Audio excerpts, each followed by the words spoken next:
In the beginning there was a man who walked differently than his neighbors, not in the way he dressed or in a manner anyone could easily point to, but in the quiet that gathered around him when he paused to listen.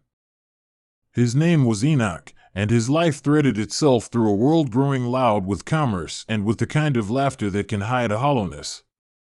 Where others were loud and possessed by appetite, Enoch moved with a steady attention like someone who had learned to read the weather of the spirit. People noticed it as curiosity at first, then as unease, and finally as reverence from those who felt the weight of what he carried without ever fully understanding it. He lived before the flood, in a time when the earth was fertile and human hearts were turning away from one another, and in that churning world he began to receive a summons that would redefine the line between earth and sky.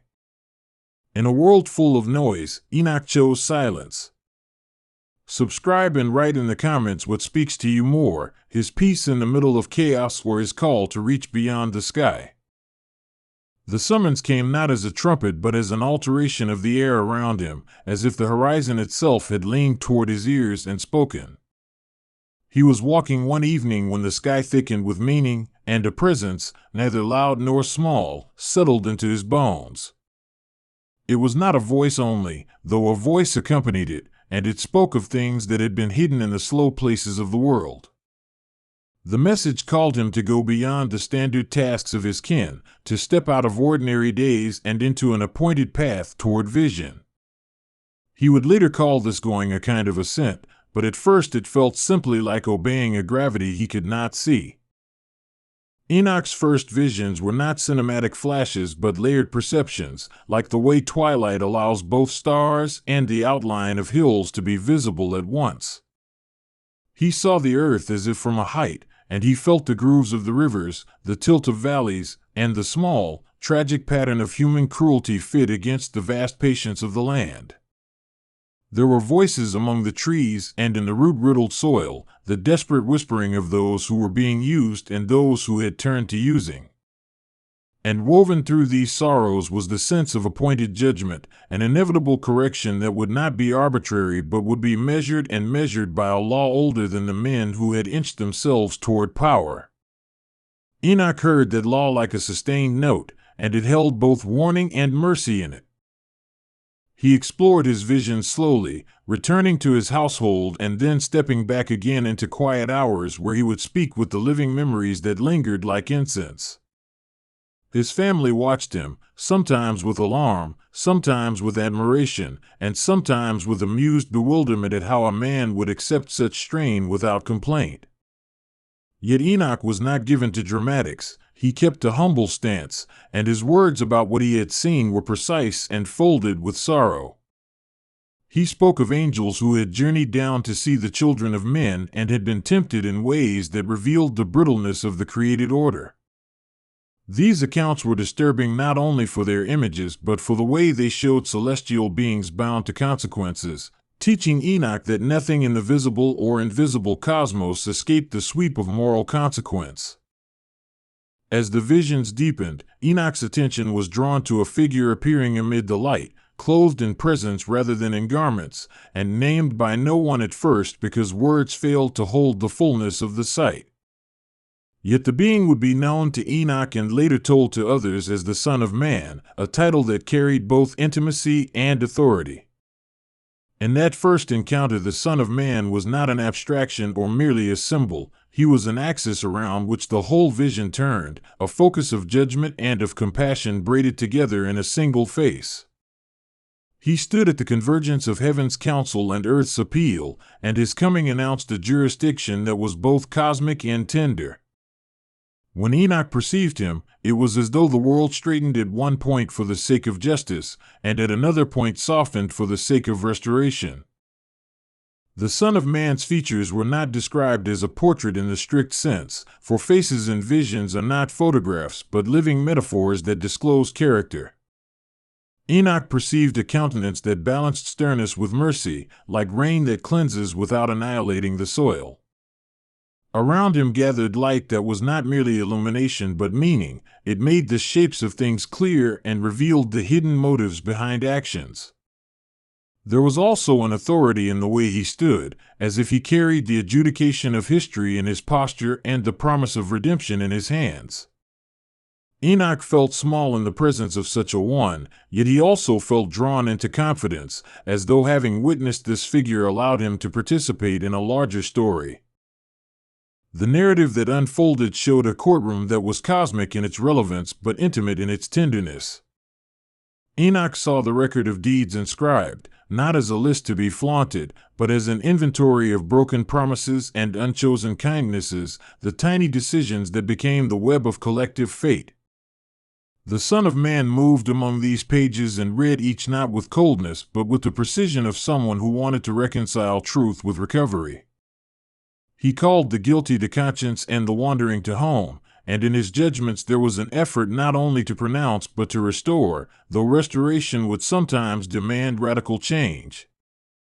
Enoch watched and learned that justice, in the deepest sense, tended toward the repair of community rather than merely its destruction. The scenes Enoch beheld were panoramic, stretching from subterranean caverns where sorrow festered to luminous heights where light seemed to gather like a festival.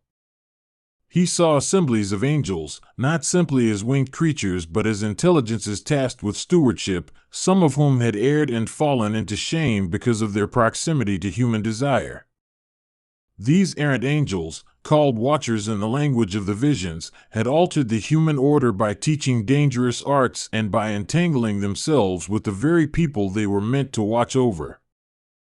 Enoch's vision catalogued their crimes not as arcane trivia but as examples of how proximity to power without responsibility corrupts.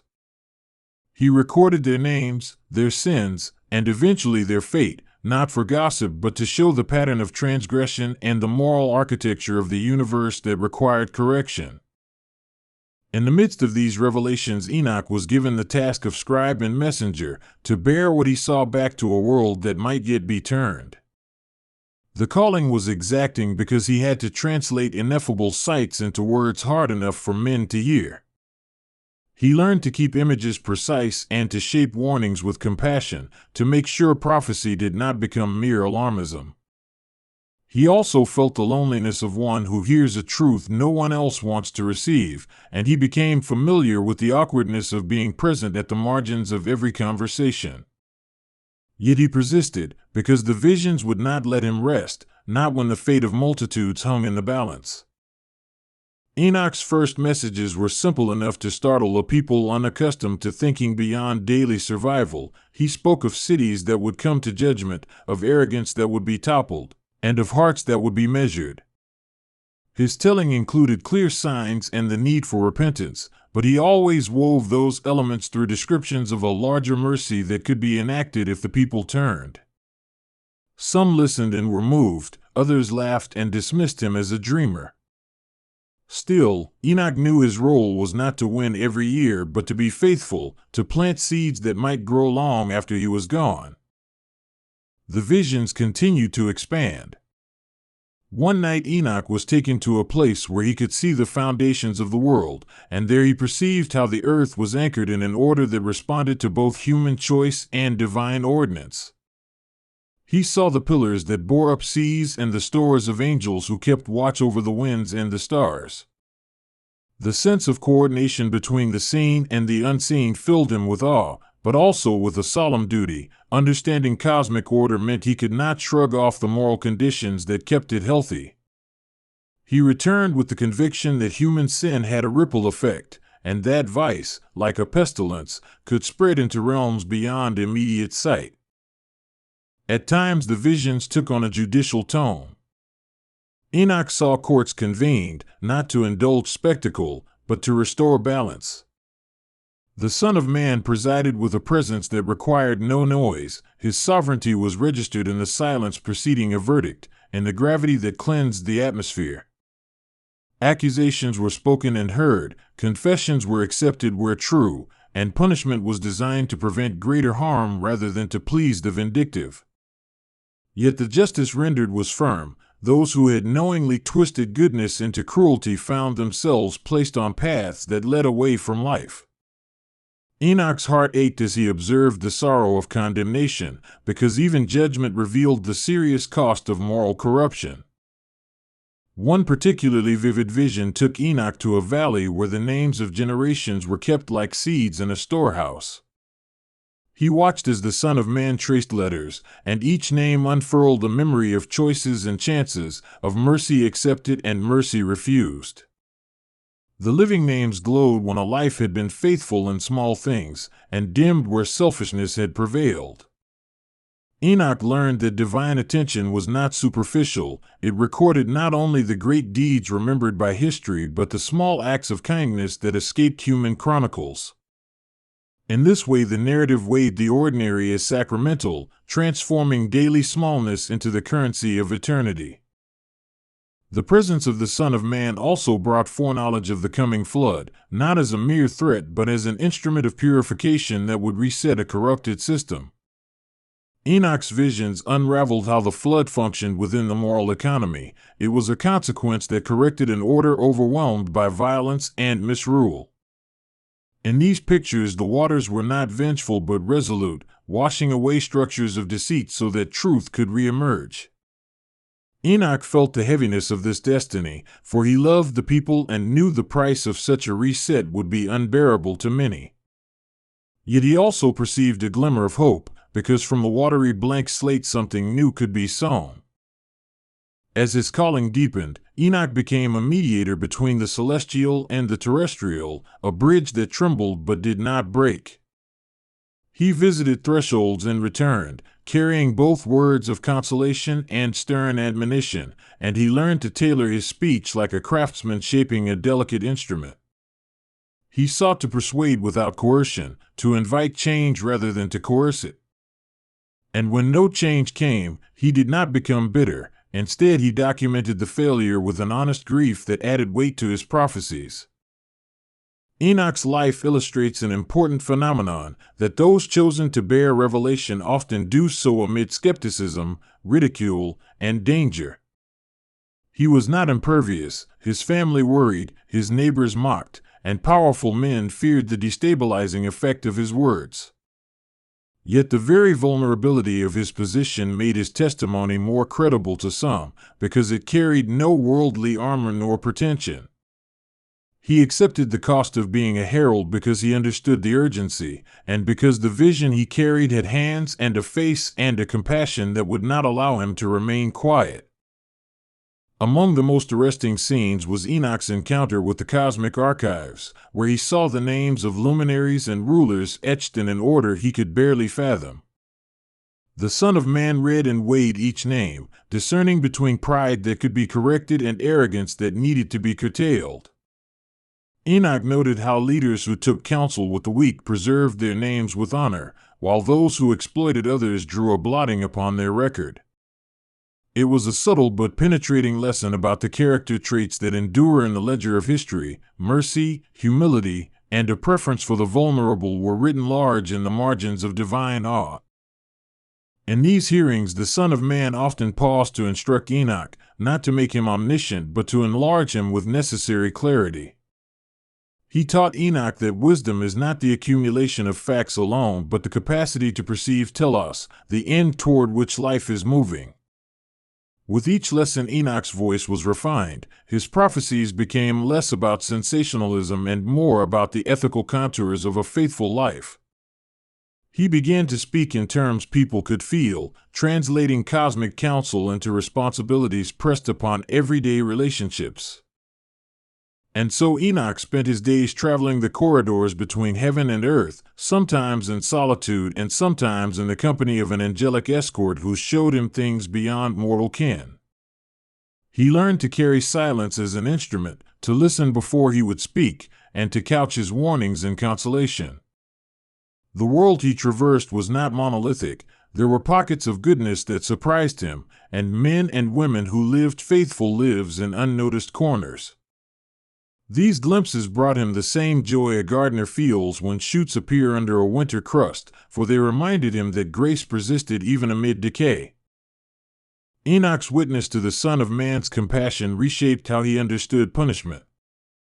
He realized that the divine order did not enjoy destruction, and that judgment was a corrective tool, forged for the sake of restoration when possible. This meant that Enoch's messages included lament as well as admonition, and that he often counseled repentance not as a path to escape punishment but as a route toward reconciliation. In his language, the sorrow of human downfall was not a closed book but a place where a new chapter could begin, if people would accept the terms of healing. The prophet's life unfolded against the larger backdrop of a world of machines and tools and arts that the Watchers had taught, and Enoch's vision revealed how technology without ethics could become a vector of ruin. Instruments that were meant to serve human flourishing were being twisted into instruments of domination, and Enoch saw how knowledge divorced from humility produced arrogance. He warned that the acquisition of secrets by those without temperance was like giving fire to children. The potential for warmth existed, but so did the danger of burning down a house. Thus his prophecies warned against the misuse of knowledge and insisted on the cultivation of character alongside craft. Enoch also received intimate revelations about time itself.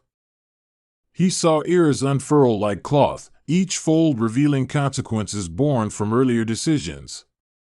The Son of Man taught him that events are not isolated but entangled, and that what one generation does can produce fruits or thorns for the next. This made Enoch a messenger to posterity as well as to contemporaries. His urgency was rooted in the fact that decisions were not ephemeral but enduring. He urged people to consider their children and their children's children, to hold forethought as a moral duty, because the future was not an abstract realm but the domestic ground of human responsibility. Sometimes Enoch's visions turned tender, focusing on individuals whose faithfulness seemed small but whose fidelity would weigh heavily in the scales of the cosmos. He watched mothers who fed neighbors in times of famine, men who refused bribes, and children who showed generosity despite scarcity. Each of these acts glowed in the vision like beacons, small but decisive, and the Son of Man would bend his attention to such moments with the tenderness of one who honors faithful stewardship. Enoch learned that minor acts of holiness could alter trajectories, and he wove these stories into his public addresses to show that salvation was not reserved for the sensationally righteous. There were moments when Enoch felt overwhelmed by the gravity of his task, and in those hours he was given respite through gentle scenes of quiet dominion. He saw fields that produced without greed, households where laughter was a sustenance, and communities that organized around mutual care rather than exploitation. These images were not idyllic fantasies but practical possibilities, sketches of what could be built when people remembered to govern themselves with neighborly justice. They taught Enoch that prophecy included not only admonition but also the articulation of a positive vision to inspire action. The Son of Man sometimes revealed to Enoch the fate of the Watchers who had overstepped their bounds. It was a sorrowful revelation, for Enoch saw the fall of those celestial beings as not merely punitive but tragic. They had glimpsed the height of creation and yet had allowed themselves to be seduced by what they observed. Their transgression was proof that vision alone does not guarantee virtue. The justice that followed was precise and unflinching, crafted to sever the influence of their ruin while still accounting for the complexity of their existence. Enoch's accounts showed that even within the cosmic order, accountability reigned supreme. These scenes were textured with sound and with silence. Sometimes the Son of Man's instructions came with the faint susurrus of wind through reeds, and at other times they arrived like an unmovable silence that pressed the heart to attention. Enoch noticed that the most transformative moments were rarely accompanied by fireworks, but rather by an internal rearrangement in which the listener's priorities shifted. He sought to teach that presence was more important than spectacle, and that the inner ordering of the soul mattered as much as outward conformity. As Enoch's reputation grew, so did the complexity of his interactions. Rulers sought his counsel, priests debated his claims, and ordinary people sought consolation for their fears. Enoch maintained a measured distance, not of arrogance but of prudence, because he had to guard the integrity of the message. He refused to be co-opted by any political faction, insisting that his loyalty was to the vision and to the movement of justice it outlined. That refusal brought enemies, and at times he faced threats, yet he endured because the Son of Man's presence had taught him steadiness. In private, Enoch wrestled with the impossibility of conveying the fullness of vision in languages made for ordinary life. He composed his words like someone translating a vast landscape into a miniature painting, trying to keep the proportions intact. He experimented with parable and with plain speech, aware that different ears required different cadences. When he sat with those who were willing to listen, he used images drawn from daily tasks, comparing moral truths to farming, to weaving, to the raising of children, so that people could relate what he said to the rhythm of their own hands. The Son of Man's role in Enoch's visions also included the appointment of roles among humankind. Enoch was shown men and women as stewards of particular spheres, each entrusted with care that reflected divine intention. Some were called to lead communities with mercy, some to teach with humility, and some to tend the earth itself with reverence. This ordination implied that every human calling had dignity and an ethical horizon, and Enoch's message valorized ordinary vocations as sacred work. He taught that the holiness of life is often found in the steady performance of small duties carried out with love. One memorable vision depicted a city preparing for a storm, and Enoch watched as its inhabitants divided their labor and their care. Some fortified walls, others gathered seed, and some prepared ways to aid the weak. The Son of Man observed the preparations and then smiled at the diligence of such people, because their actions embodied a knowledge that rescue involves collective responsibility. Enoch used that image to show how communities might avert disaster by practicing foresight and mutual aid, translating cosmic counsel into municipal ethics. The more Enoch saw, the more nuanced his understanding of fate became. He learned not to think in absolutes of doom or salvation, but to regard many outcomes as contingent upon human response. The Son of Man taught him that divine knowledge does not doom the human will but rather invites it into participation. This theological openness became a constant theme in Enoch's preaching, that people were not mere puppets of destiny but co-authors with God in shaping history. Such a posture dignified human responsibility and insisted that repentance and reform could always produce different futures. Enoch also encountered despair among those he tried to help, people who had been ground down by injustice and who could not imagine any deliverance. To them he brought images of endurance and of small, steady lights that would not be snuffed by time. The Son of Man counseled patience as an active force, not a passive waiting, and Enoch relayed this teaching as encouragement to persevere in goodness even when immediate results were absent. He taught that faithfulness in the overlooked corners of life could shift the axis of a community given enough fidelity over time. As he grew older, Enoch's body bore the marks of a life lived on the margins of comfort, hands calloused by work, eyes steady with wakefulness, and a cadence of speech matured by sorrow. Yet his inner light did not dim, instead, it matured, as old wine refines its flavor. The Son of Man's visits continued, sometimes more intimate, sometimes giving broader vistas of eras yet to come. Enoch realized that part of his charge was to ensure that his accounts would be available to those beyond his lifetime, to plant words like seeds that could germinate in distant generations. Among Enoch's most profound revelations was the idea of the Son of Man as both judge and advocate, a figure who embodied the paradox of severity and mercy. At times the Son of Man's judgments were presented as courtroom decrees, and at other moments they emerged as sacrificial acts of solidarity with the suffering.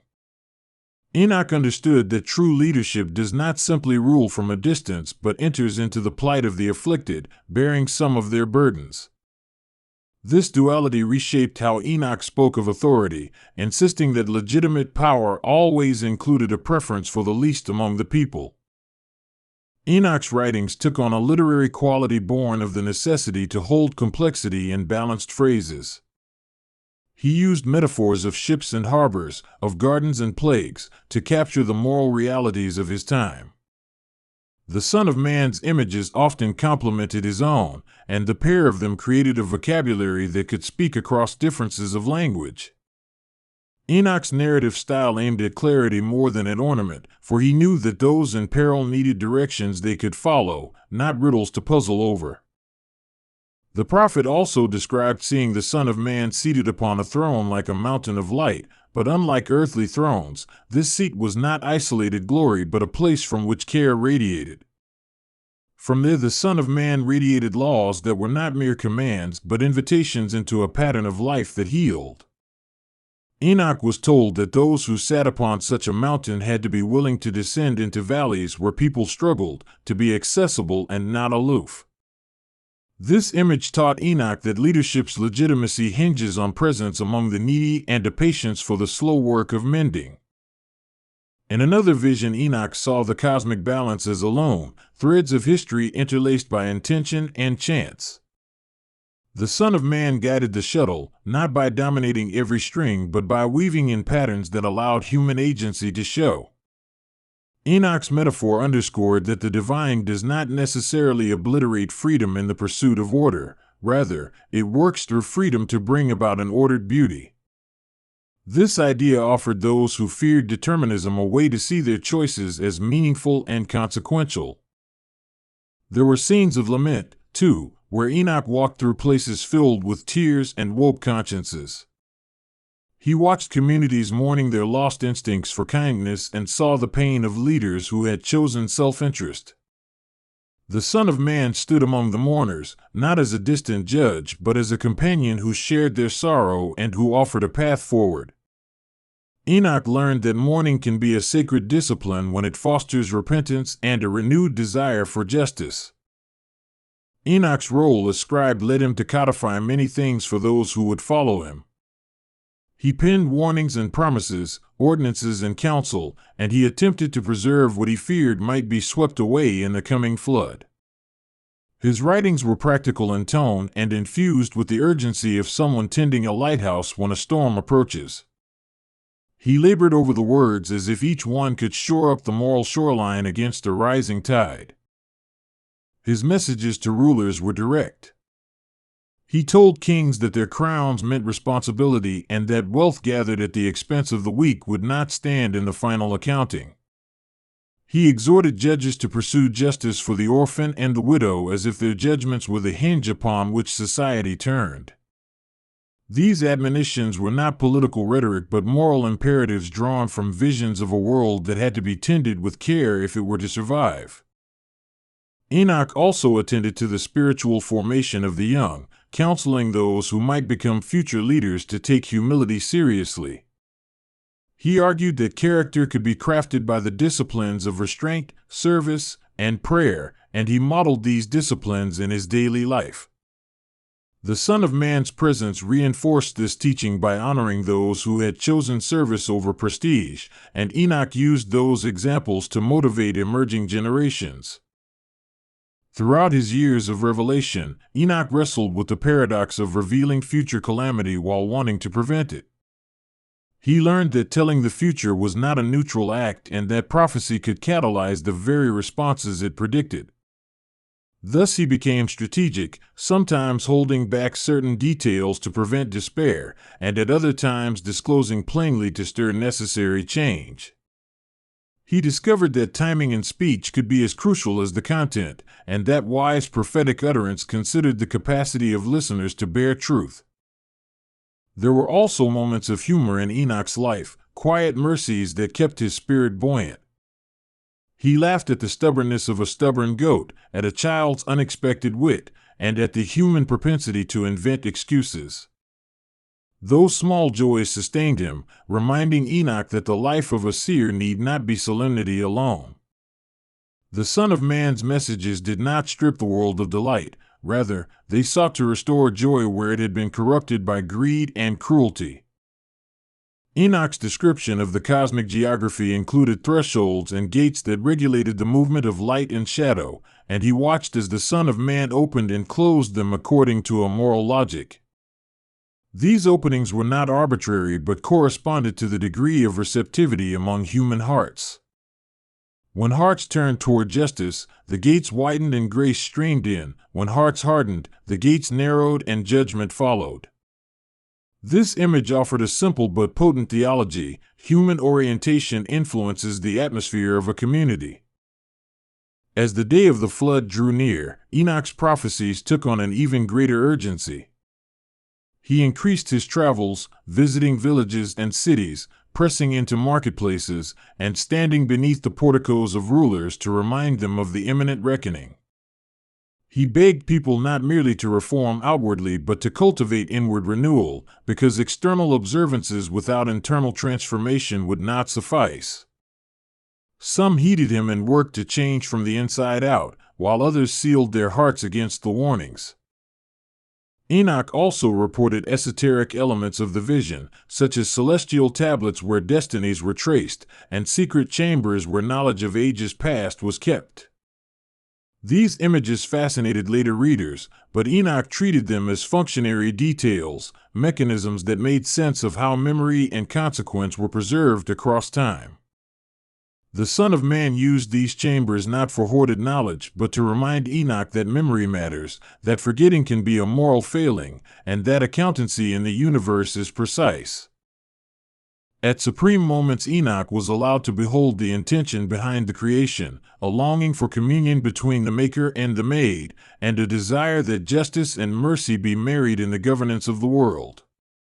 The Son of Man embodied that intention, acting as both guarantor and mediator of a design that sought mutual flourishing.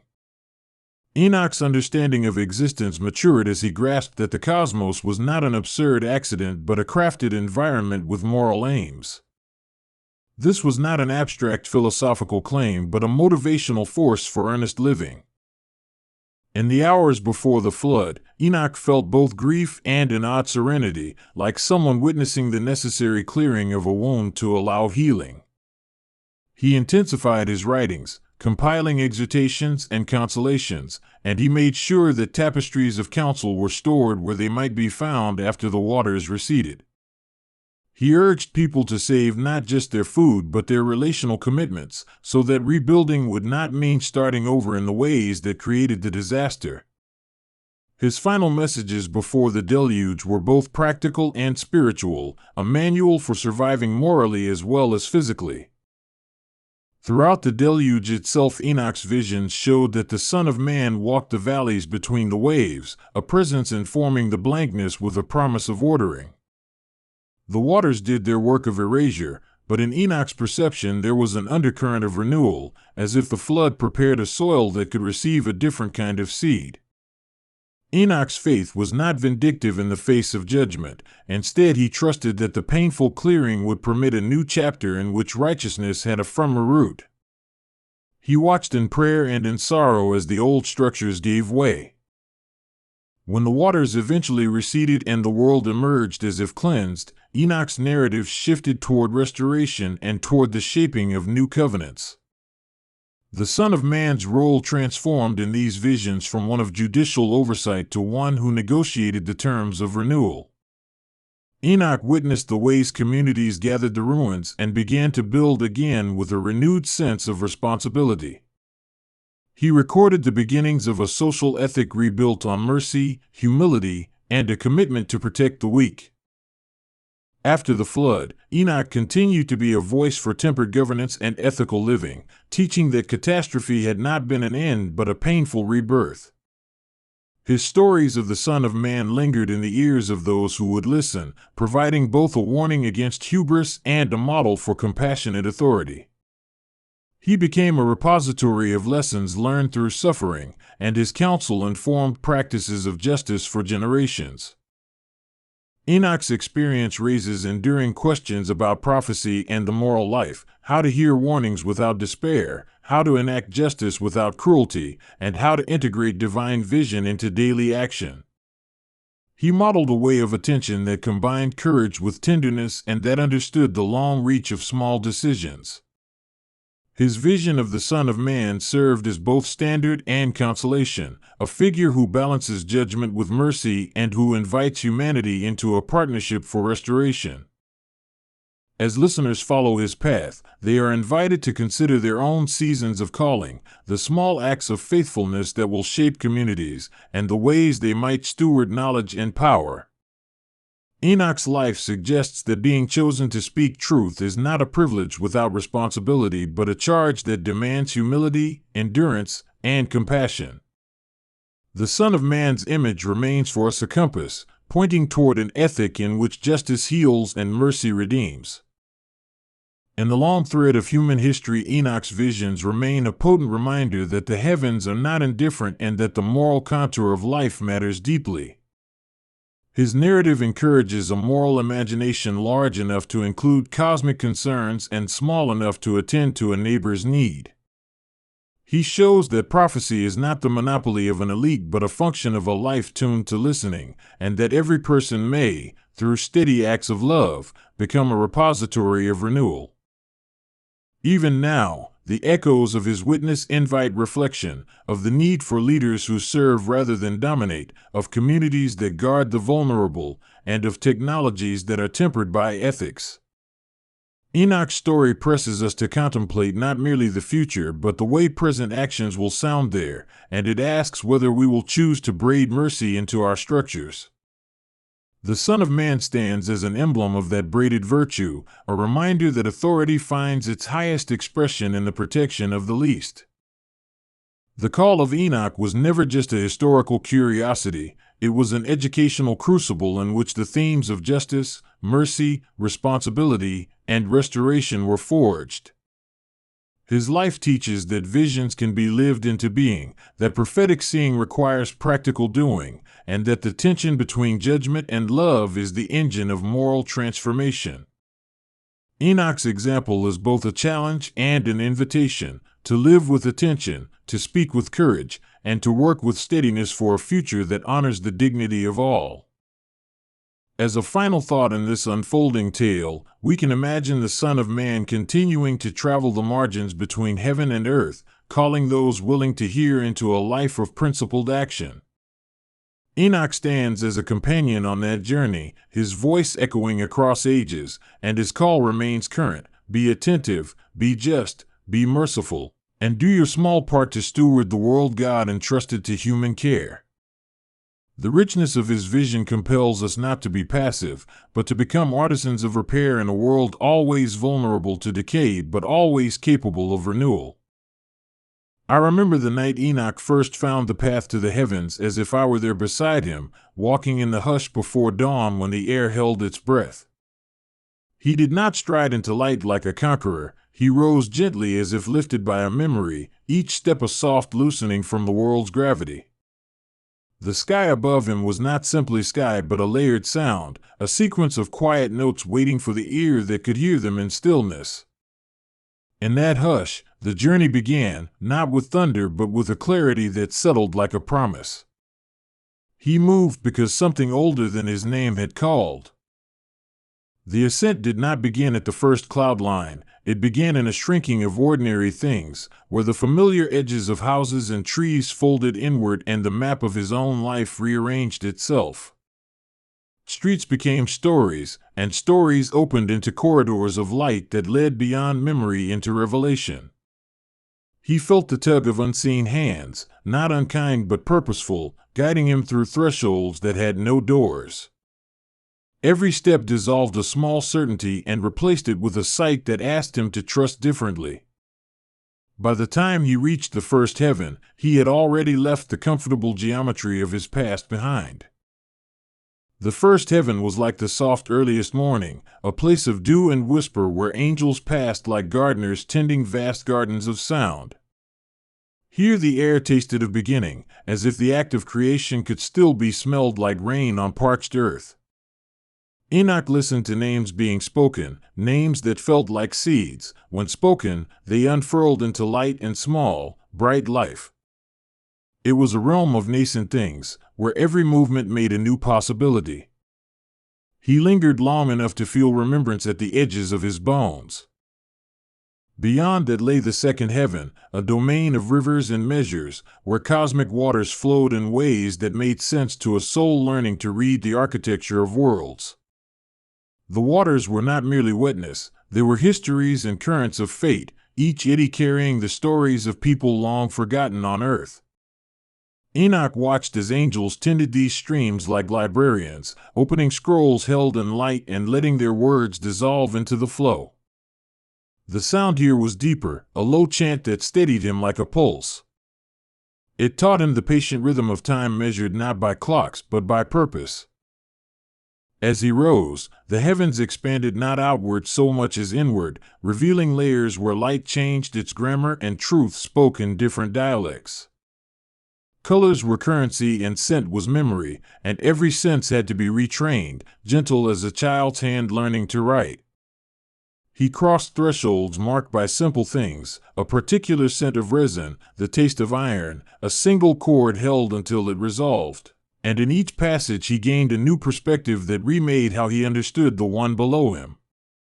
The journey was not linear, it spiraled, circling back to themes like mercy and accountability, each return clarifying a deeper meaning. Enoch began to suspect that the heavens were less a destination than a great conversation he had been invited to join. In the third heaven, the lights arranged themselves into law and order, like constellations that were also statutes, and Enoch saw archives suspended like lanterns.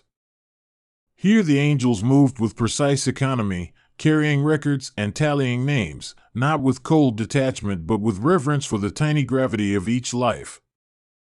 The air tasted of ink and metal, and when a record was opened it sang, the syllables of a human life blooming into audible history. Enoch watched an angel open a ledger and felt the tenderness in how each name was handled. He realized that accountability was not an instrument of punishment alone, it was also the careful keeping of what had been entrusted. The fourth heaven clothed itself in fire and brilliance, a brilliance that was not blinding but clarifying, like striking a lantern and seeing the room anew. Here the fabric of justice was woven, threads of judgment and repair braided together into a pattern that made sense only to the eye that could stand within it. Enoch felt the heat and was not burned. Instead, he found clarity as if fog had been lifted from an old wound. The angels here were less like servants and more like craftsmen, shaping destinies with hands that had learned both hardness and mercy. He understood that some truths demand intensity before they can be held. Beyond that, the fifth heaven opened into something akin to chambers of music, where voices rose and fell in patterns that reformatted the heart. Choruses that did not sing simply to praise, they encoded stories, each note a sentence, each cadence a moral. Enoch found himself understanding the world through melody, realizing that forgiveness could sound like a minor chord resolving into major, that grief had its own harmonies.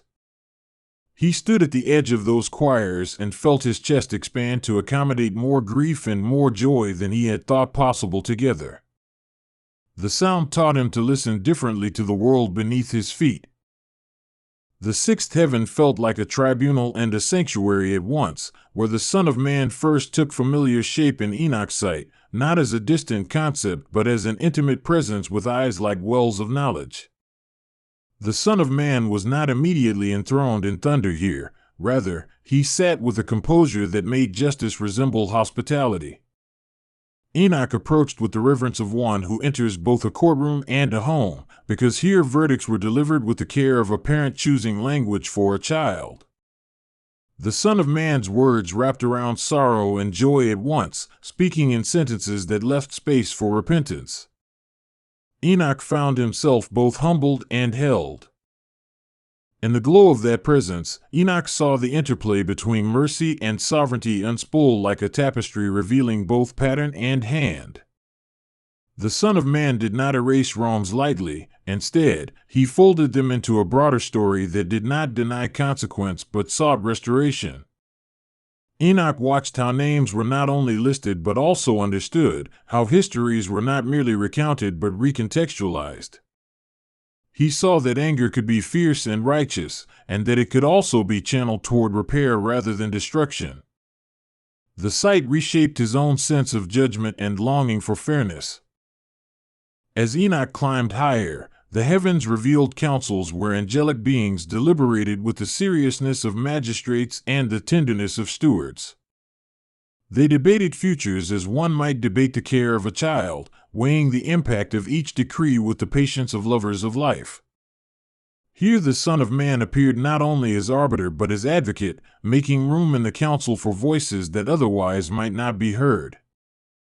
Enoch learned the art of listening to both complaint and plea, of understanding that the highest wisdom often considers the weakest plea. The councils taught him the politics of compassion. There were libraries that hung in suspension like fruit in an orchard, each book a constellation, and Enoch wandered among them as one roaming a bibliophile's dream. The books were not bound in leather but in living light, their pages breathing as if the words were animals stirring beneath skin. When he touched one, a memory would unfold, a life narrative flashing in colors he had no names for until the book translated itself to his heart.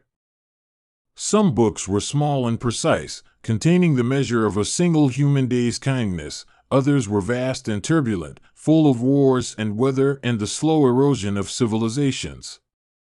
He learned the humility of knowing that each life, however ordinary, was recorded with the care of a sacred text. Some stories are written in books of light, others in the days we live. Subscribe and tell us in the comments what you feel more, the wonder of Enoch's discovery or the quiet truth that your own life might already be a page in that same book. In a chamber hung with mirrors, Enoch saw reflections that were not his face but choices made and unmade, the branches of decisions that had split into separate worlds. Each mirror showed a different tendency of his heart, and when he looked he was not only observer but participant, seeing how small acts of mercy had sent ripples outward. The mirrors did not shame him, they taught him the architecture of consequence. He realized that even the smallest act of kindness could refract into light enough to change a life across generations. That knowledge steadied him like a hand on the shoulder. There was a place where the Watchers kept their counsel, a domain that carried the weight of promise and warning both, for these were the angels who had looked closely at the human world and sometimes lost their way. Enoch listened as the Watchers spoke of longing and the peril of unguarded affection, their voices threaded with regret and revelation. The memory of rebellion did not paint them as monsters but as beings entrapped by beauty, demonstrating the fragile line between wonder and trespass. Enoch felt no glee in their shame. Instead, he felt a deep empathy for creatures capable of mistake. He learned that redemption often begins with honest naming of error. The ascent then led him to a hall where heavenly geometry was taught, where forms and ratios explained why a comet arcs as it does and why a child's laughter changes the tilt of a village night. Angels there were mathematicians and poets, working side by side, for in the heavens logic and lyric were siblings.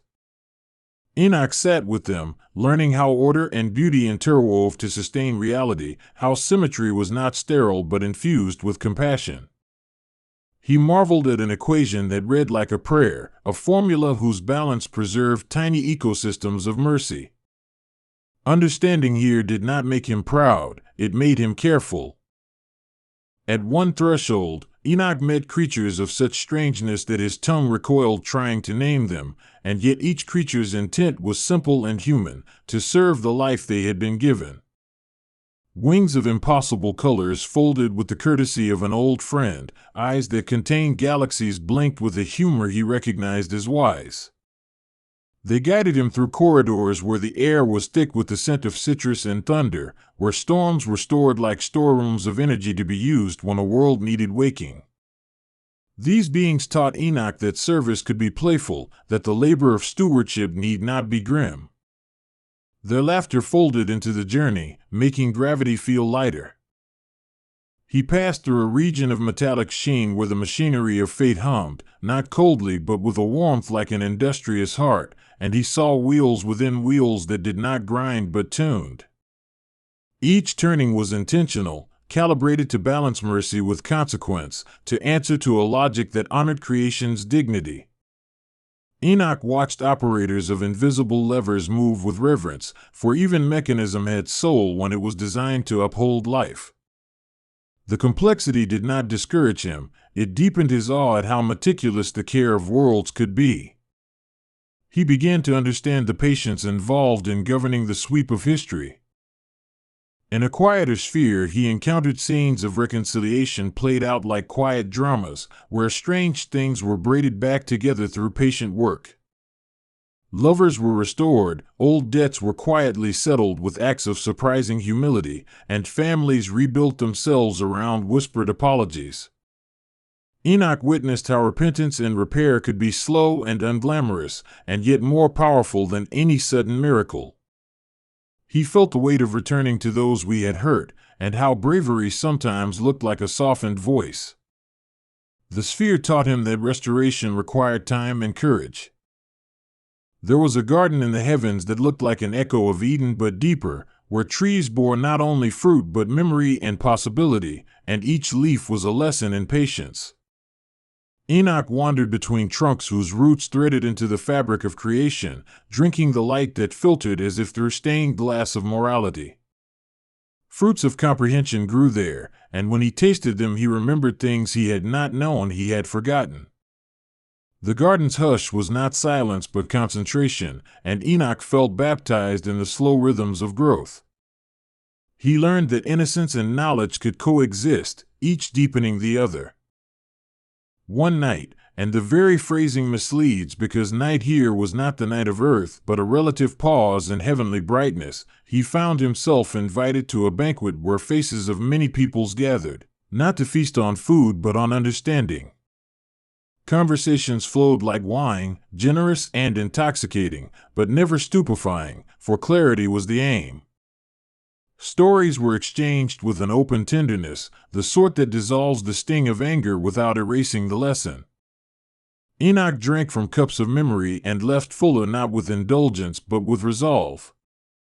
The banquet reminded him that communal wisdom is forged in the sharing of pain and delight. In a room lined with windows, he watched the Son of Man interact with the histories of nations, speaking softly to the trajectories of empires as if to coax them away from ruin. The Son did not wield power like a hammer but like a gardener pruning a tree for fuller fruit, an intimate tending that refused cruelty. Enoch felt the subtlety of this governance, a nudge here, a withheld wind there, interventions that preserved freedom while steering toward flourishing. He watched how mercy could be both gentle and strategic, an artistry of restraint.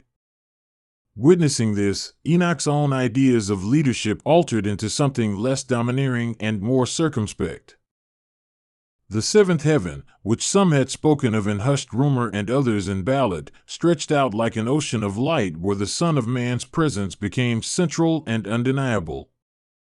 Here the throne was not an isolated seat but a hub of relationships, the focal point of care radiating outward. Enoch approached and felt the pulse of something both regal and intimately humble, a sovereignty that did not crush but embraced. Around the throne clustered beings of every manner, their faces lit by recognition and a deep, tender respect. The scene was too vast to compress into a single emotion. It was like standing before a sunrise while someone you loved took your hand. In that place, the Son of Man spoke to Enoch with words that were simple yet held the weight of eternity. They did not command so much as reveal what always had been true. He spoke of human frailty in a voice that sounded like a lullaby and a verdict at once, and Enoch felt the complexity of being both beloved and accountable. The Son's speech was like a river cutting through rock, slow and unstoppable and, in its persistence, profoundly shaping. Each phrase invited Enoch to see his life ethically, not as a series of isolated acts but as a trajectory living into meaning. The language of the throne sifted his ambitions down to their essence. Enoch was shown visions of cities, not as grand displays but as networks of small mercies, where an old woman with a lamp could change a neighborhood by simply being steady.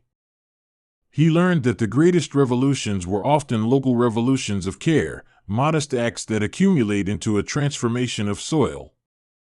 The Son of Man emphasized that power gets exercised not only in grand proclamations but in the patient tending of relationships that keep communities alive. Enoch saw how policy and prayer intertwined, and how each could be an expression of love when rightly ordered. He began to map justice as a practice lived at the kitchen table as much as on any throne. There were moments when Enoch's ascent carried him into starker courts of judgment, spaces that felt colder only because they were precise, where wrongs were weighed and the ripple effects of choices were laid bare. These scenes did not delight him, they educated him. He saw punishments administered not as revenge but as forms of instruction meant to rehabilitate what could be mended and to separate what would only spread harm if left unchecked. He found himself torn between grief and recognition, understanding that to care for a multitude sometimes requires making hard distinctions. The experience tempered his instincts toward mercy with an appreciation for the necessity of protection. In a luminous chamber, he watched the Son of Man receive petitions from creation itself, voices rising not with ploys but with honest needs, thirsts that belonged to rivers and hungers that belonged to cities. Each petition was heard in detail, and the responses were deliberate, sometimes granting what was asked and sometimes redirecting desire toward something purer. Enoch recognized that the Son was not indifferent to want, but loved the world enough to provide for what it truly needed rather than what it merely wished for.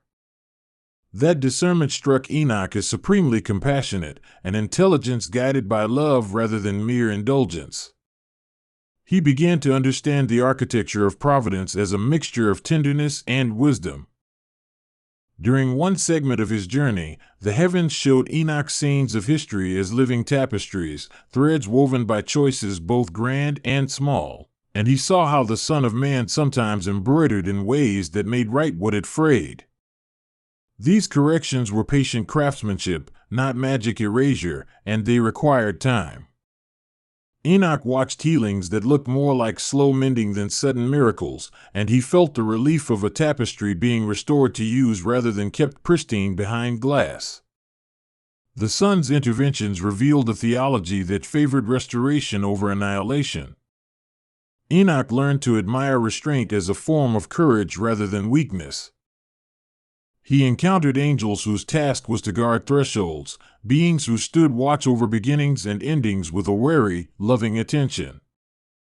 They were neither grim nor gleeful, they were vigilant, and their vigilance taught Enoch the value of boundaries. Here he learned that sanctions and gates were not the opposite of affection but its necessary expression, that love sometimes requires a strong no for the preservation of flourishing. The watchers' faces were marked by a tenderness honed into firmness, a balance Enoch found holy. They taught him stewardship looks like both welcome and protection. At another point, the journey took him into a vault of silence where the Son of Man's voice was not required because presence itself was speech enough. Silence there was not emptiness but a full chambering of attention, a listening so acute that the smallest motion registered like a bell. Enoch understood that not all answers are spoken aloud, and that some truths are planted in the marrow of one who learns to be silent. He tasted the discipline of patience, discovering that stillness could be an active engagement with the world rather than mere absence. This lesson settled like cool water. There were scenes of cosmic repair where the Son of Man directed a soft, insistent work to right distortions that had crept into creation, like a gardener pruning invasive vine from the trunk of a sacred tree. The work was neither vengeful nor indifferent, it was precise, aimed at restoring balance so that all creatures could find their proper place again. Enoch marveled at how surgical yet compassionate the corrections were, how they honored both the suffering and the need for restoration. He saw that healing can involve loss and that loss sometimes serves a larger flourishing.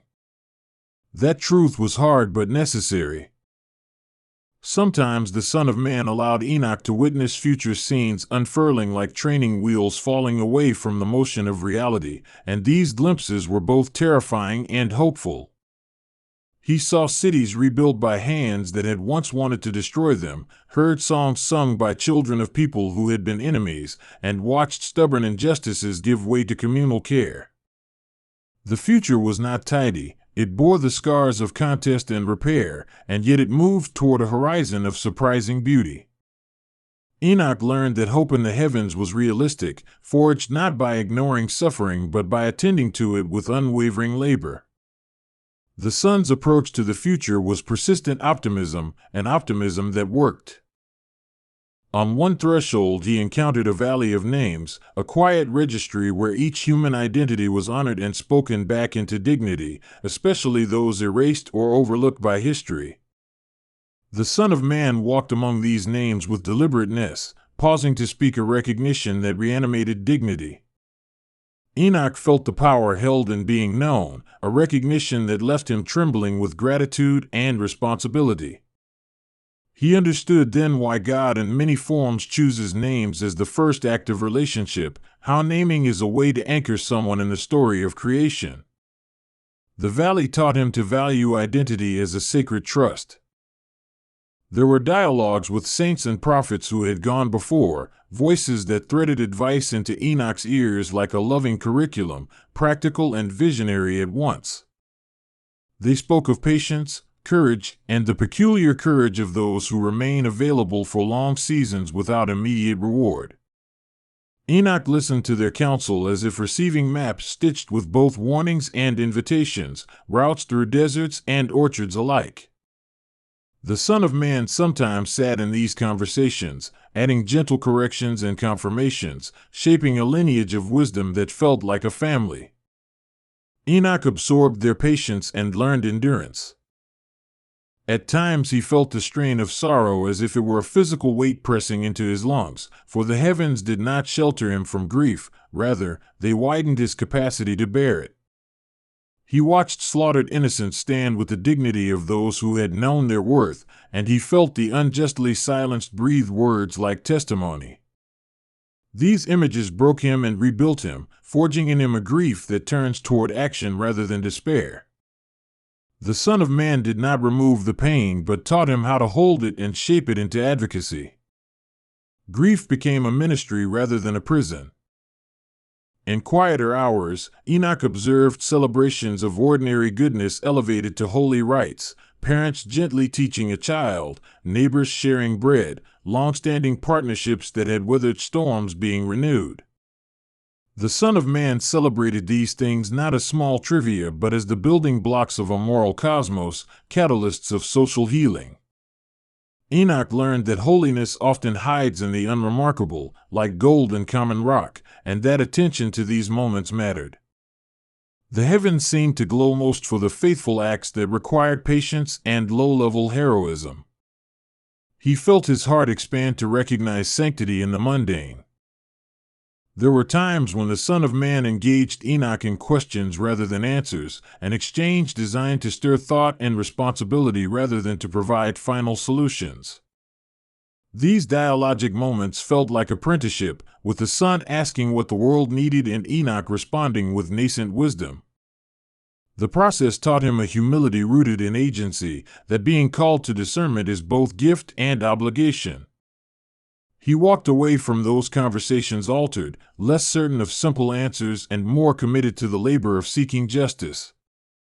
The Son's method modeled collaborative wisdom as a spiritual discipline.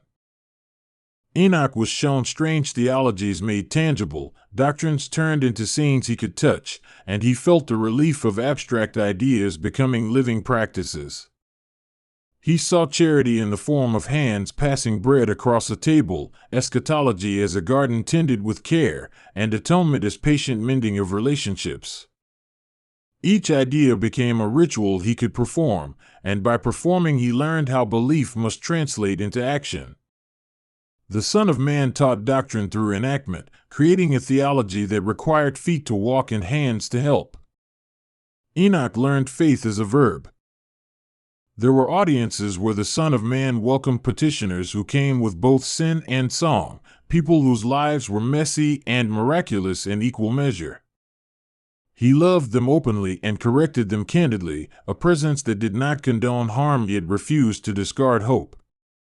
Enoch observed the way shame was unmade by steady gaze and steady work, how confession could be the first act of freedom when met with accountability and guidance. The atmosphere in those audiences was electric with possibility, for repentance and repair were treated as communal projects. Enoch carried from them a fierce confidence in the transformative power of honest return. As the voyage continued, Enoch found himself in a hall of stars where the Son of Man showed him how each light connected to particular prayers and acts of fidelity on earth, an elegant economy of attention. The stars were not indifferent lights but beacons of stories, each initiated by a life that had chosen compassion over convenience. Enoch touched a star and felt a memory of someone who had stayed up to hold another's hand during a long night, a small fidelity that shone eternally. He realized that such constellations were less about fame and more about faithfulness. The heavenly map impressed upon him that small loyalties have cosmic significance. There was a chamber where time was taught like a language, and Enoch sat as a student learning verbs of patience and tenses of hope. Time here was elastic and moral, stretching to include endurance and contracting to emphasize urgency when lives were at stake.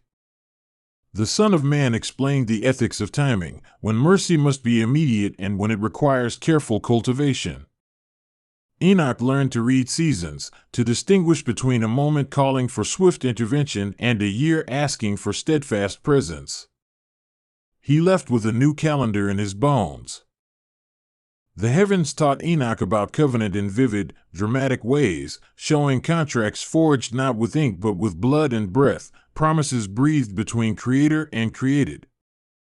These covenants were binding not because of legal enforcement but because they encoded mutual obligations that sustained life. The Son of Man walked him through covenant scenes where promises were renewed with food and song, where compacts were sealed by the exchange of bread and labor. Enoch understood that fidelity to promise was the backbone of thriving communities. This lesson shaped his understanding of trust as practical, lived reliability. He witnessed ministries of forgiveness enacted as social architecture, communities built with spaces explicitly designed for apology and repair, where restitution procedures were as normal as markets and schools. The Son of Man showed that when a society makes room for repair, it becomes more resilient and honest. Enoch saw restitution practiced in ways both symbolic and practical, people returning what had been taken and doing the toil required to earn back trust. He observed that repair is often humbling labor, and that humble labor can be joyful when it restores bonds. The heavens were pragmatic about justice. The journey contained unexpected humor, angelic laughter that was not mocking but freeing, a reminder that joy is an essential function of the cosmos. The Son of Man himself smiled often, not as a frivolous indulgence but as an indicator that delight is a means of resisting despair. Enoch observed how laughter loosened rigid ideas and allowed new perspectives to form. Humor became a valve releasing pressure, a necessary counterbalance to sorrow. He learned that sacred life includes delight as much as duty. In a vast hall of rings, he learned about the social web of creation, how beings and nations influence one another with the subtlety of orbiting bodies.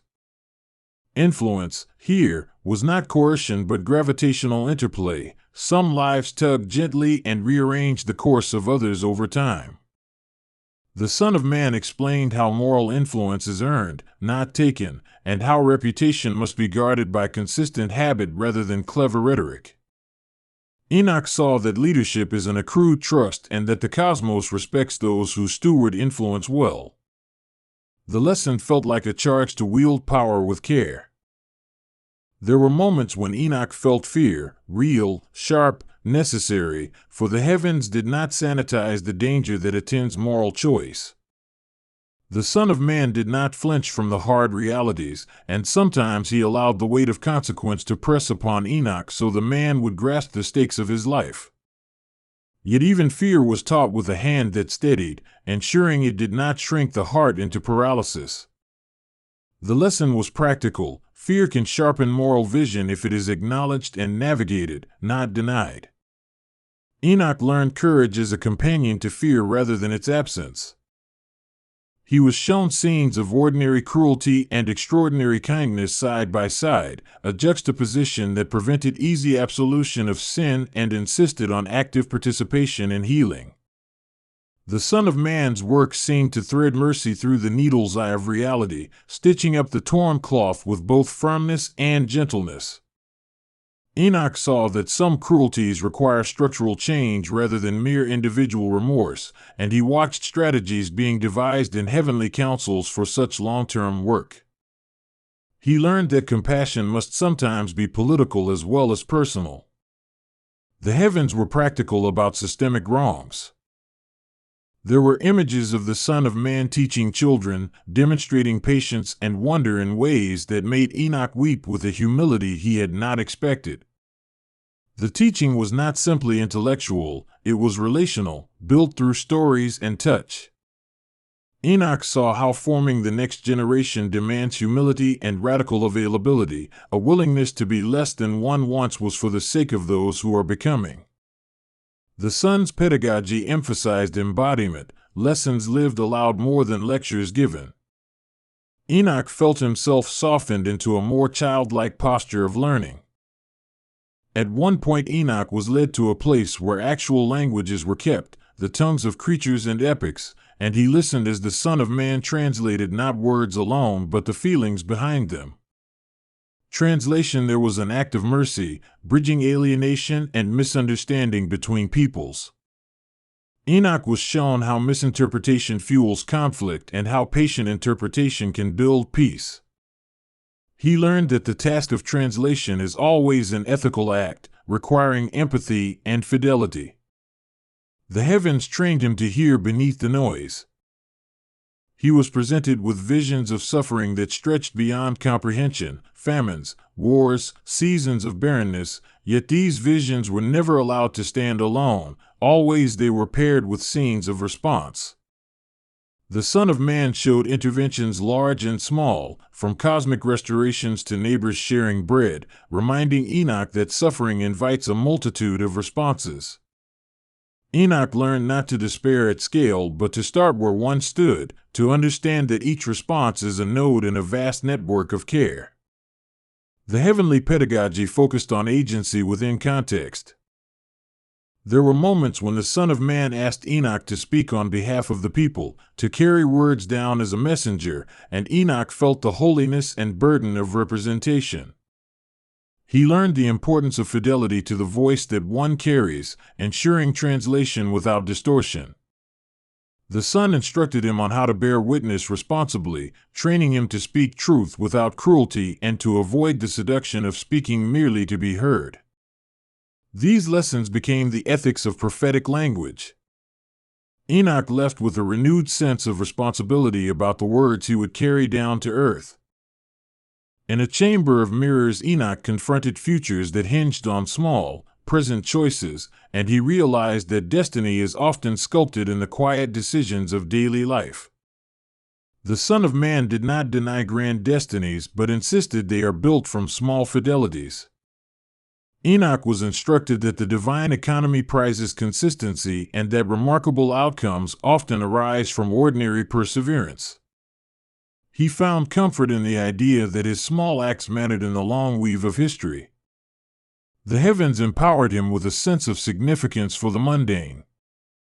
He was also instructed in the ethics of lament, a sacred practice taught in a cathedral of grief where voices were trained to cry with honesty and without cynicism. The Son of Man modeled lament as a legitimate spiritual posture, an avenue not to wallow but to right feeling and align action. Enoch learned that to lament truly is to refuse false consolation and to commit to the labor of addressing pain.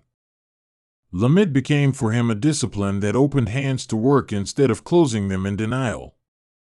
The sunshine after lament felt earned rather than cheap. Enoch learned about the balance between destiny and freedom as he watched the Son of Man negotiate cosmic plans that always left room for genuine choice. The heavens refused to be deterministic and honored the messy reality of free will, arranging frameworks that guided rather than coerced. Enoch saw that the sun's governance prized relationship over control and that this required an extraordinary patience. The lesson was that love that binds must be freely chosen, and the heavens crafted conditions that invited such choice. Enoch carried from this a renewed respect for human dignity. There were times Enoch was invited into the sun's solitude, quiet spaces where he meditated on sorrow and hope alike, revealing that even the one who governs must often drink the cup of loneliness. These moments humanized the Son of Man for Enoch, showing vulnerability that did not undermine authority but refined it. Enoch learned compassion for leaders, a recognition that bearing the burdens of others demands a life of disciplined care. The sun's solitude was a model of replenishment, not mere escape. Enoch saw strength woven with humility. Angelic artisans taught him about beauty, not as decoration but as function, how proportion and pattern aid the flourishing of souls and communities. They showed sculptures that healed by their symmetry, melodies that reoriented hearts toward patience, and gardens arranged to remind people of interdependence. Beauty in the heavens served a pedagogical purpose. It formed taste, and taste guides action. Enoch left with the conviction that cultivating beauty in ordinary spaces is an ethical act. The Son of Man's aesthetics became a blueprint for life. He watched the Son of Man enact rituals that knit scattered people together, rites that were not empty tradition but tools for remembering identity and reorienting communal attention. Enoch saw how ritual can be both memory and imagination, a way to recall past faithfulness and envision future care. The sun taught him the value of repetition when it serves to anchor virtue rather than render it rote. Enoch appreciated the wisdom of ritual as a framework that supports moral formation. He learned to respect practices that shape character over time. In a hall of sentinels he watched guardians assigned to nations and cities, their grief for what had been lost matched by fierce resolve to protect what remained. These guardians were not distant bureaucrats, they were close watchers who had learned local histories and tenderly bore neighborly concern. The Son of Man revealed that guardianship is particular and personal, requiring knowledge and a will to endure. Enoch learned to care both for the global and the local, seeing how commingled attentions preserve life. The heavens emphasized embedded compassion. There were visions of reconciliation between peoples who had long been enemies, ceremonies where hands were knotted together in practical pacts of mutual aid, and Enoch felt hope like a bright, stubborn spark. The Son of Man demonstrated how reconciliation never comes cheaply. It requires truth-telling, restoration, and the rebuilding of trust through repeated acts.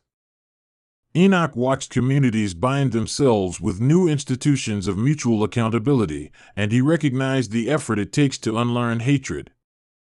The heavens taught him patience for processes that resist quick fixes. This practical hope felt earnest. An arena of petitioners taught him the art of supplication, where requests were refined into honest forms that did not seek mere comfort but true healing. Enoch learned to ask for things that mattered, to shape prayers with clarity and moral imagination. The Son of Man listened and guided prayers into channels of productive action. Enoch discovered that prayer and work are welded together, the one should not displace the other. He left with a new prayerfulness that included hands and feet. In quieter workshops he saw the making of virtues, craftspeople who fashioned patience, courage, and restraint like pottery on a wheel, spinning and trimming until balance emerged.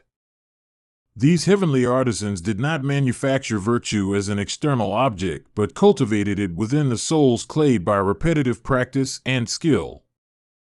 Enoch observed how discipline produces inner habits that then generate outward acts of goodness. He learned that virtue is less a trophy and more a trained muscle.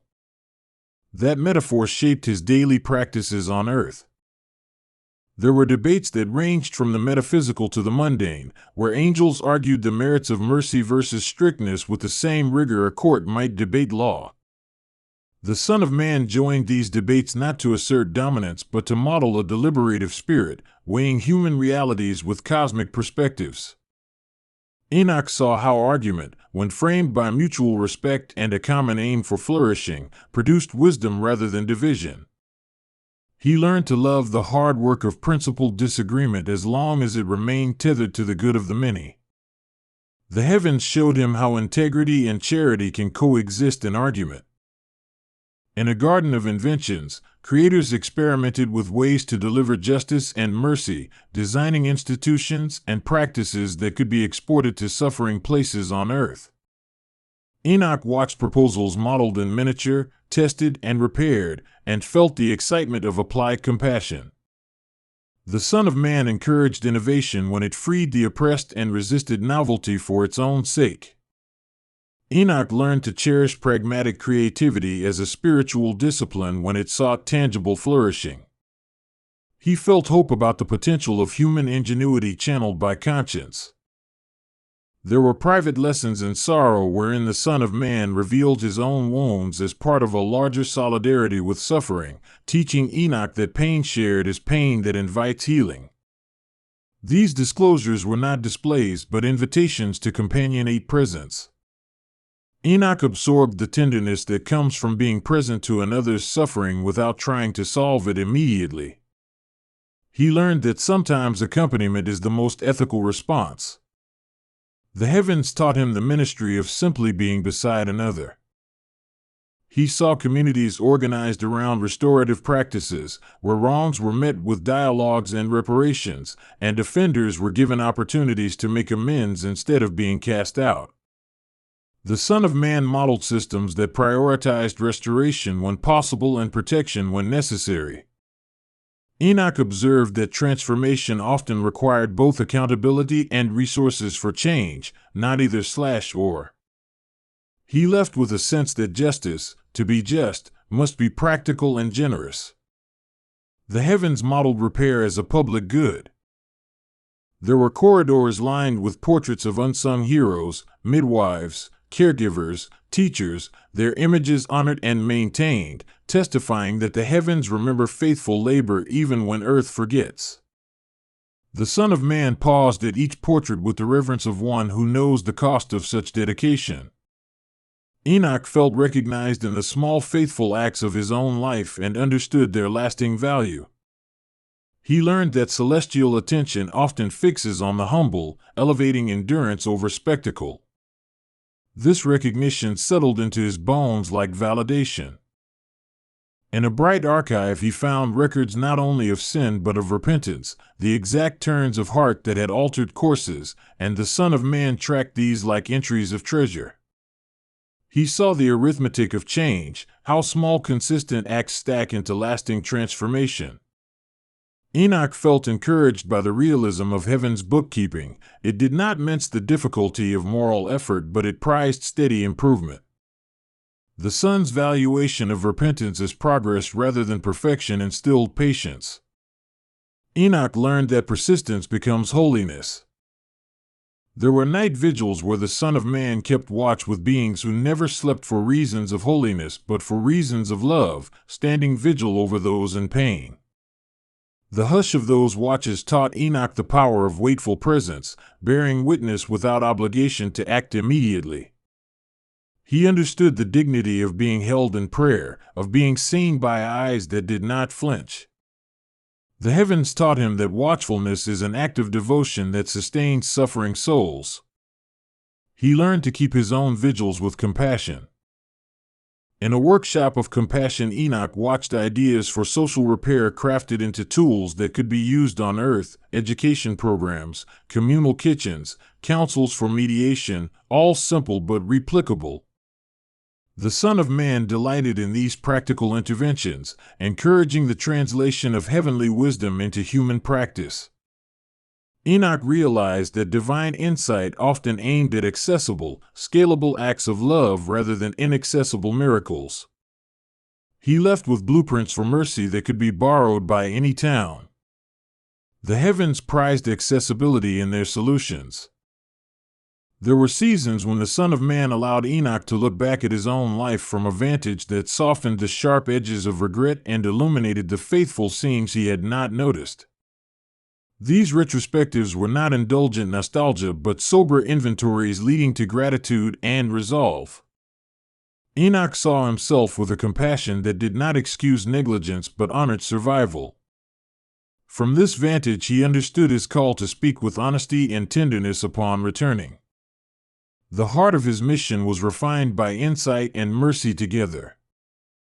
The Son of Man shared with Enoch a vision of a future where justice and joy intertwined, where the needy found nourishment and communities built resilient institutions in place of fragmentation.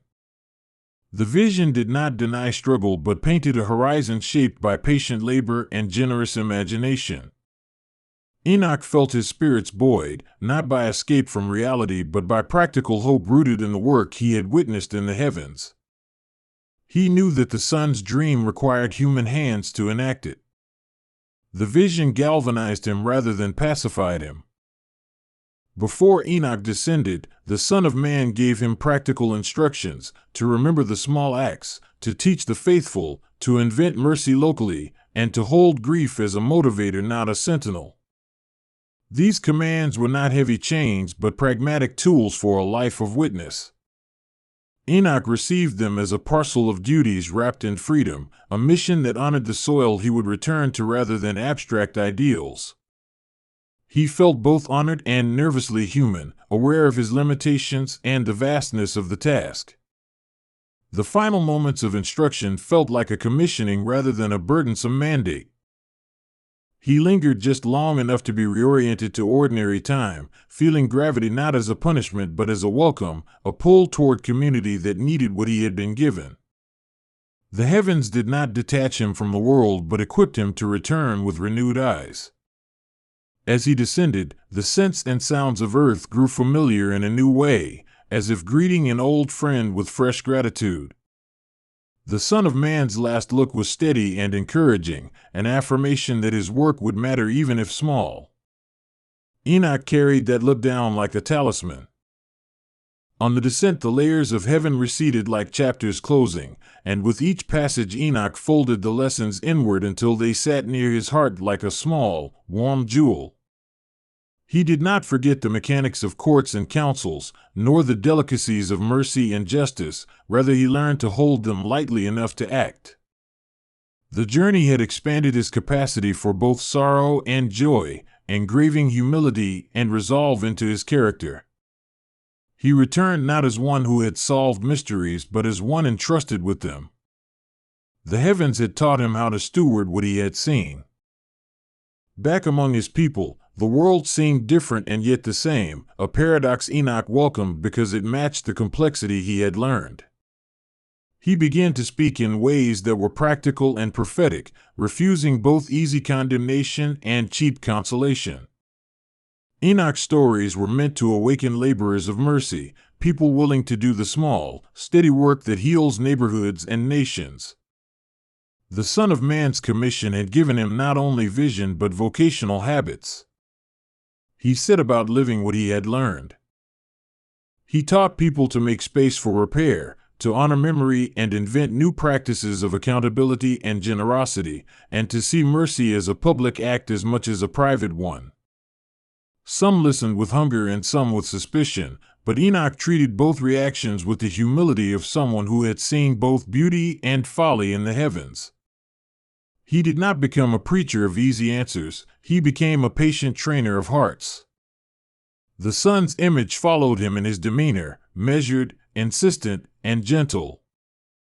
Over seasons he established small institutions modeled on what he had seen, communal kitchens that fed dignity as well as hunger, councils for mediating conflict that practiced both truth-telling and reconciliation, schools that taught aesthetics as moral formation.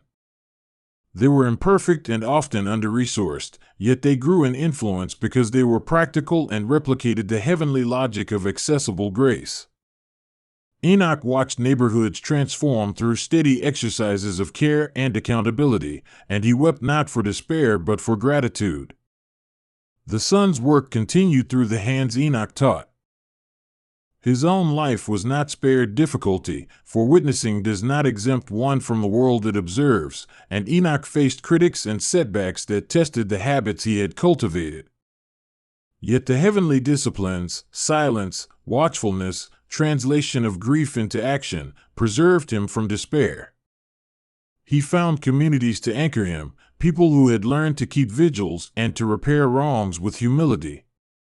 The Son's instruction proved practical in the small crises of everyday life. Enoch's journey had become a sustained apprenticeship. In the years that followed, Enoch learned to tell his story in ways that were neither sensational nor bland, inviting listeners to imagine practical pathways for mercy rather than seducing them with celestial spectacle.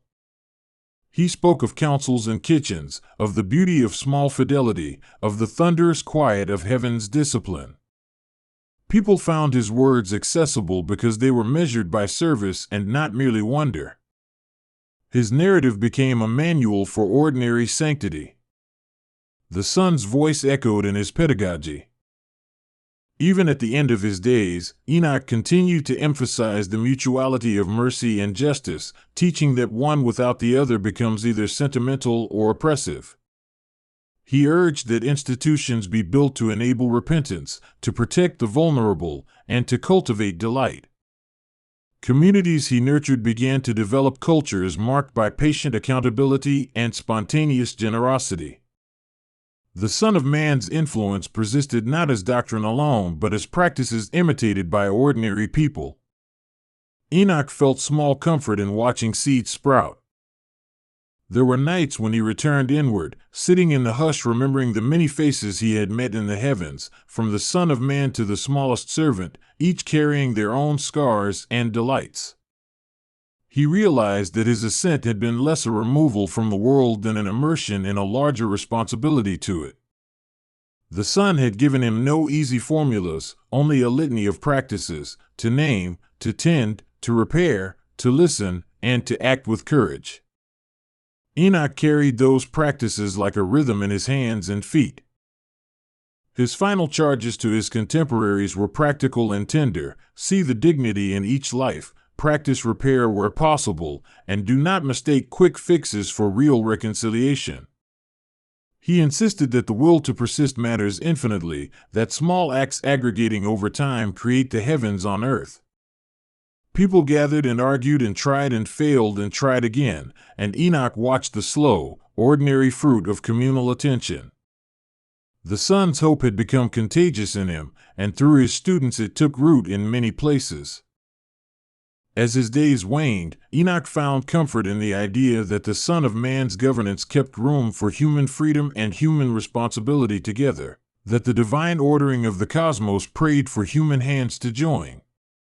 He no longer wished for the heavens merely as respite, he wanted them as a training ground for service in the messy human arena.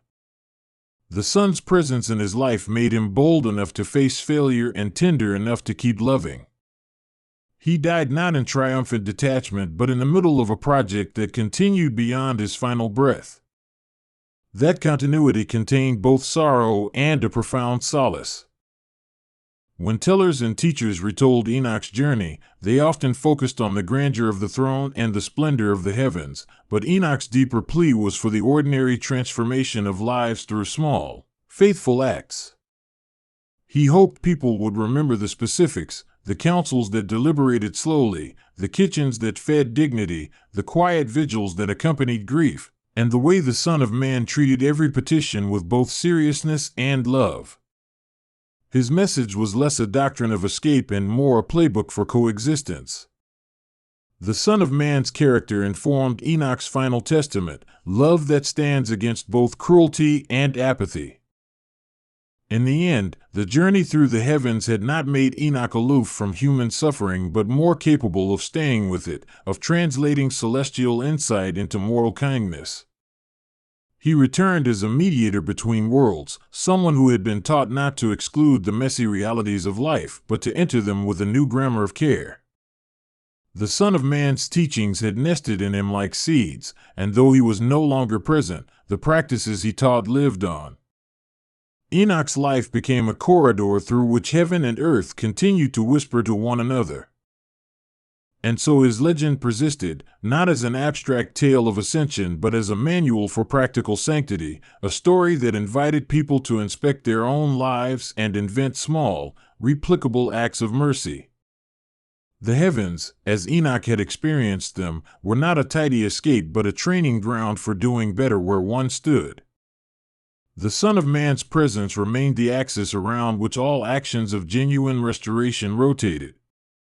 Enoch's journey thus became a slow revolution of hearts and hands that would go on reshaping neighborhoods, institutions, and the quiet corners of ordinary days. There is a hush to the beginning of this story, as though the world leans in to hear the smallest rustle of the first secret.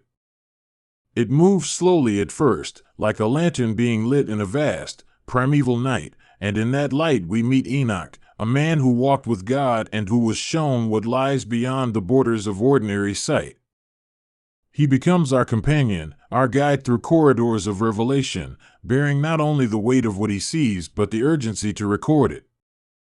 Listening closely, you can almost feel the pages turning on their own, a script written in moonlight and carved into memory. The Son of Man appears in these visions not as a distant statue but as a figure of unexpected intimacy, both judge and advocate, a luminous presence who holds the secrets of justice like a palm holds a seed. He is clothed in light and authority, and yet the way he stands is familiar, as if he could take a seat beside you and speak in a voice made of weather and wisdom. In Enoch's revelations, the Son of Man is the axis upon which the heavenly court turns, and his arrival marks a weighing of deeds and an unveiling of hidden things. When he speaks, the world listens because what he reveals changes how things are seen, and what is seen can never be unseen. There is a peculiar hush around the watchers, those angels assigned to watch over the earth who loved the world in a way that would break all the rules.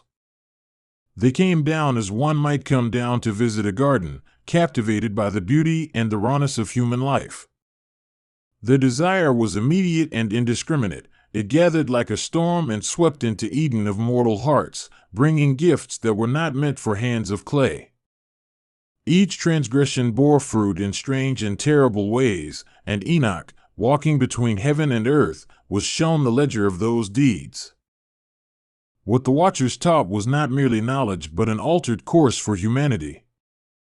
They opened the textbooks of heaven and handed over secrets of metallurgy and sorcery, of herbs and the hidden language of the stars. These were lessons that transformed ordinary life into something dangerous, blending the mechanical with the mystical in a way that unbalanced both angels and humans. Enoch watched as society changed under these new arts, and he felt the cold certainty that knowledge without restraint can become a weapon turned inward. Enoch's path through the heavenly spheres reads like a map of the human soul, marked with stations where visions paused and spoke. He is led from the lowest vaults to the places where light is thickest, passing thrones and courts where beings of indescribable order attend.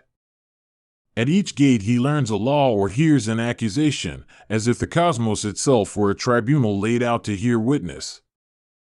The Son of Man sits at the center of this tribunal, not merely judge but interpreter, making sense of what angels and men had done alike. There is a tenderness in Enoch's reports, a feeling that he is almost bewildered by the intimacy of being shown these things. He does not gloat over secret knowledge. He carries it as one carries a child through a crowd, careful and full of urgency. When he speaks of the giants sired by the union of angels and women, he describes their enormous appetites and the way they devoured the works of men as if to erase a civilization. These giants, the Nephilim, are described with a mixture of horror and pity, for they embodied both the grandeur and the ruin of forbidden union. Between Enoch and the Son of Man there is a certain companionship that deepens with every revelation. The Son of Man is not indifferent to the suffering he must adjudicate. There is a compassion in his judgment that reflects a higher reckoning. He knows the names of the watchers and the strings that moved them, and he speaks of each in terms of responsibility rather than simple condemnation. His presence introduces a moral clarity into the cosmic confusion, as if a window opens and sunlight both heals and burns away what is false. What the Watchers prized was not evil in its bare form but influence. They wanted to be known, to alter the trajectory of human affairs, and to set themselves apart by teaching forbidden crafts. Their choices altered the rhythm of the world, seasons were noticed differently, stars were read with new arrogance, and people began to measure power by mastery of hidden arts. Enoch records this shift with a scholar's eye and a prophet's alarm, showing us how small deviations accumulate into storms. The narrative drifts occasionally into lists in the ancient text, but in Enoch's telling each list is a story of its own, a row of dominoes leading to catastrophe. He names tablets, spirits, and utensils as if they were characters in a family drama, each with motives and weaknesses.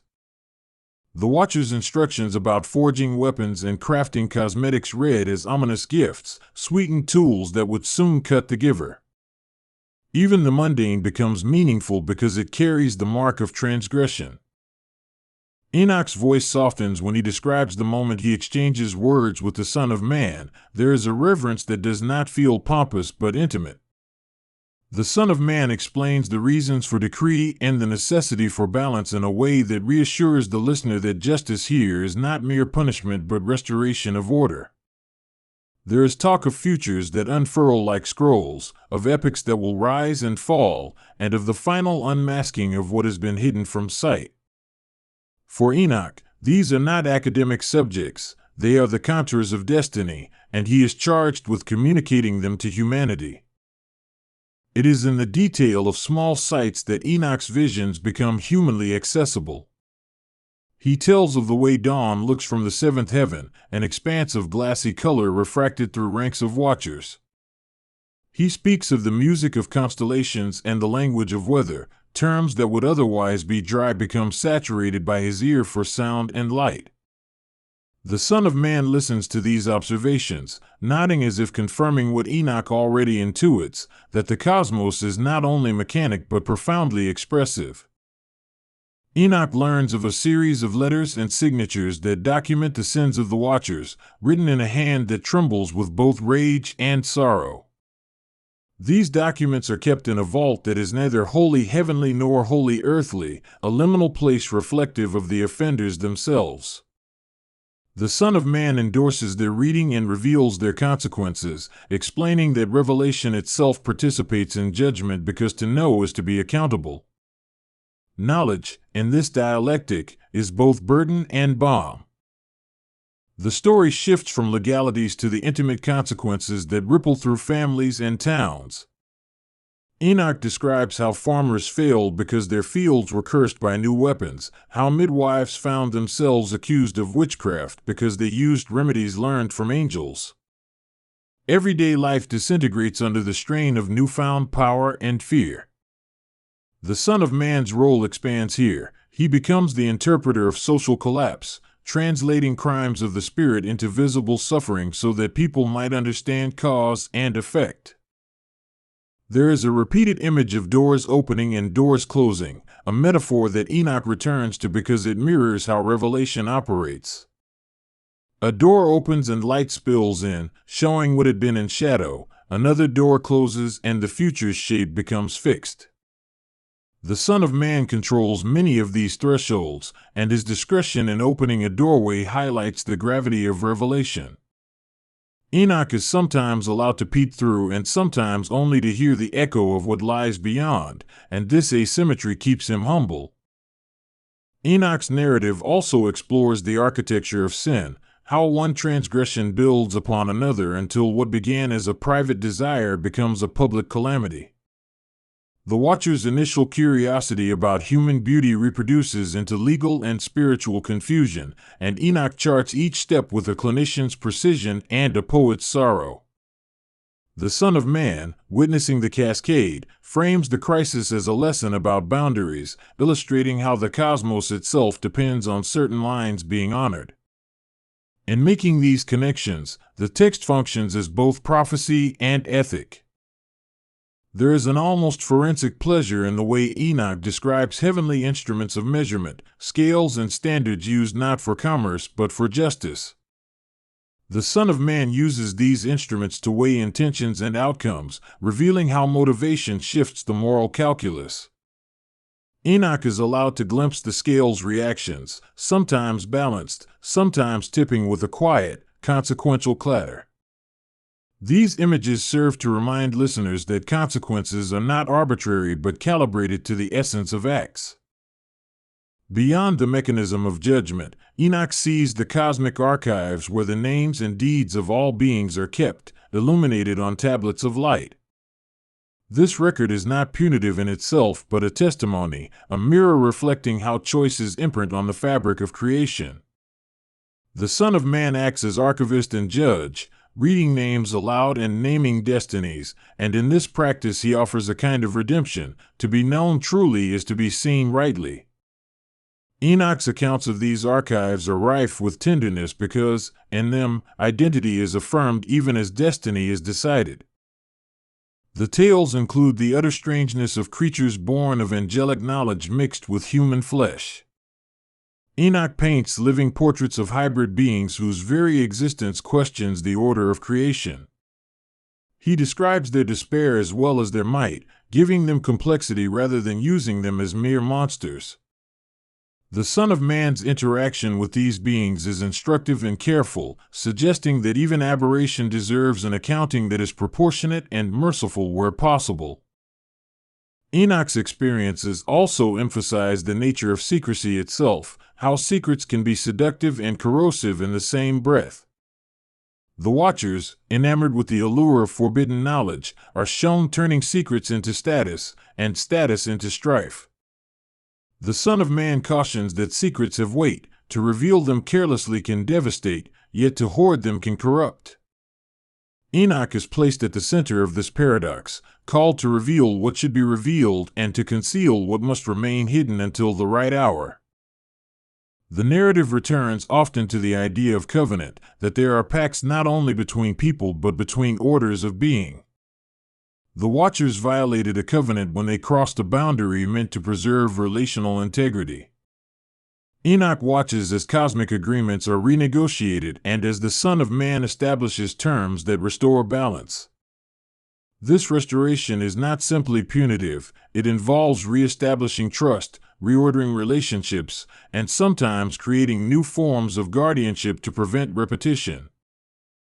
There is an insistence on names throughout the tale, as if naming is itself an act that stabilizes reality. The Son of Man knows names, and with them, the capacities for both blessing and judgment, and he employs names like keys to open doors that otherwise remain sealed. Enoch learns that to speak a name is to call forth a history, and that names are never neutral. In the quieter parts of the vision, Enoch writes down names as if they might serve as talismans against future forgetting. Enoch experiences seasons within the heavens, a pulse of time that clarifies patterns and punctuates epochs.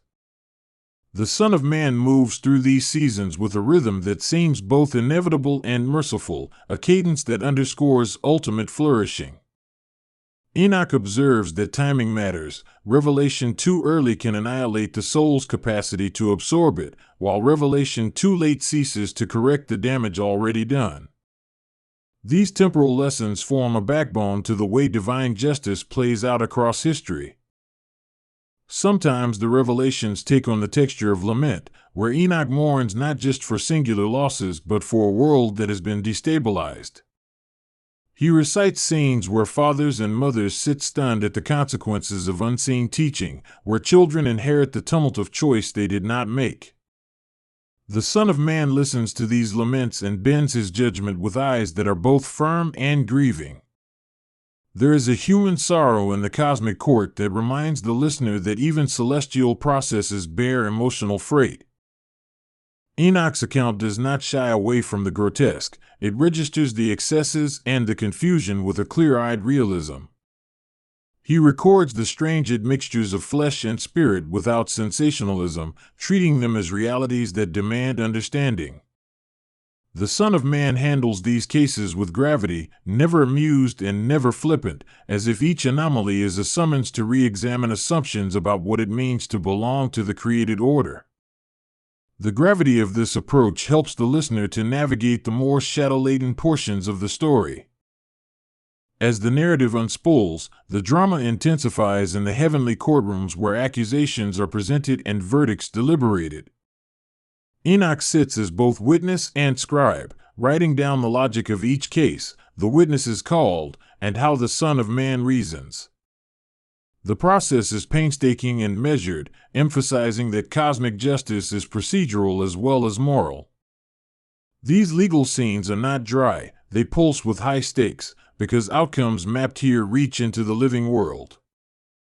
There are passages where Enoch descends back into the world to see the consequences of heavenly decrees, a back and forth that makes the story dynamic. He witnesses the reshaping of communities as sentences are carried out and as new guardians take up the work of oversight. These earthly visits are depicted with an artist's eye for detail, the smell of smoke after a settlement is cleared, the hollowness in an emptied hall, the way a child's laughter emerges timidly amidst the ruins. Such scenes underscore the human cost of celestial mismanagement. The Son of Man's voice becomes more pronounced near the narrative's core, not only in judgment but in instruction. He explains not only what must be done but why, offering an ethical scaffolding that seeks to re-educate both angels and humans. His prescriptions are not merely prohibitions, they are alternatives, ways to channel curiosity and skill into tasks that sustain rather than destroy. Enoch receives these teachings with the quiet diligence of one who knows his task is to translate them into the human arena. A recurring motif is the idea of witnesses, beings who record and testify in ways that transcend human testimony. Rivers, stones, and star motions are all summoned as witnesses to a reality that refuses to be lied about. The Son of Man invites such witnesses into court because they are impartial and ancient, and their testimony is a reminder that the world itself keeps accounts.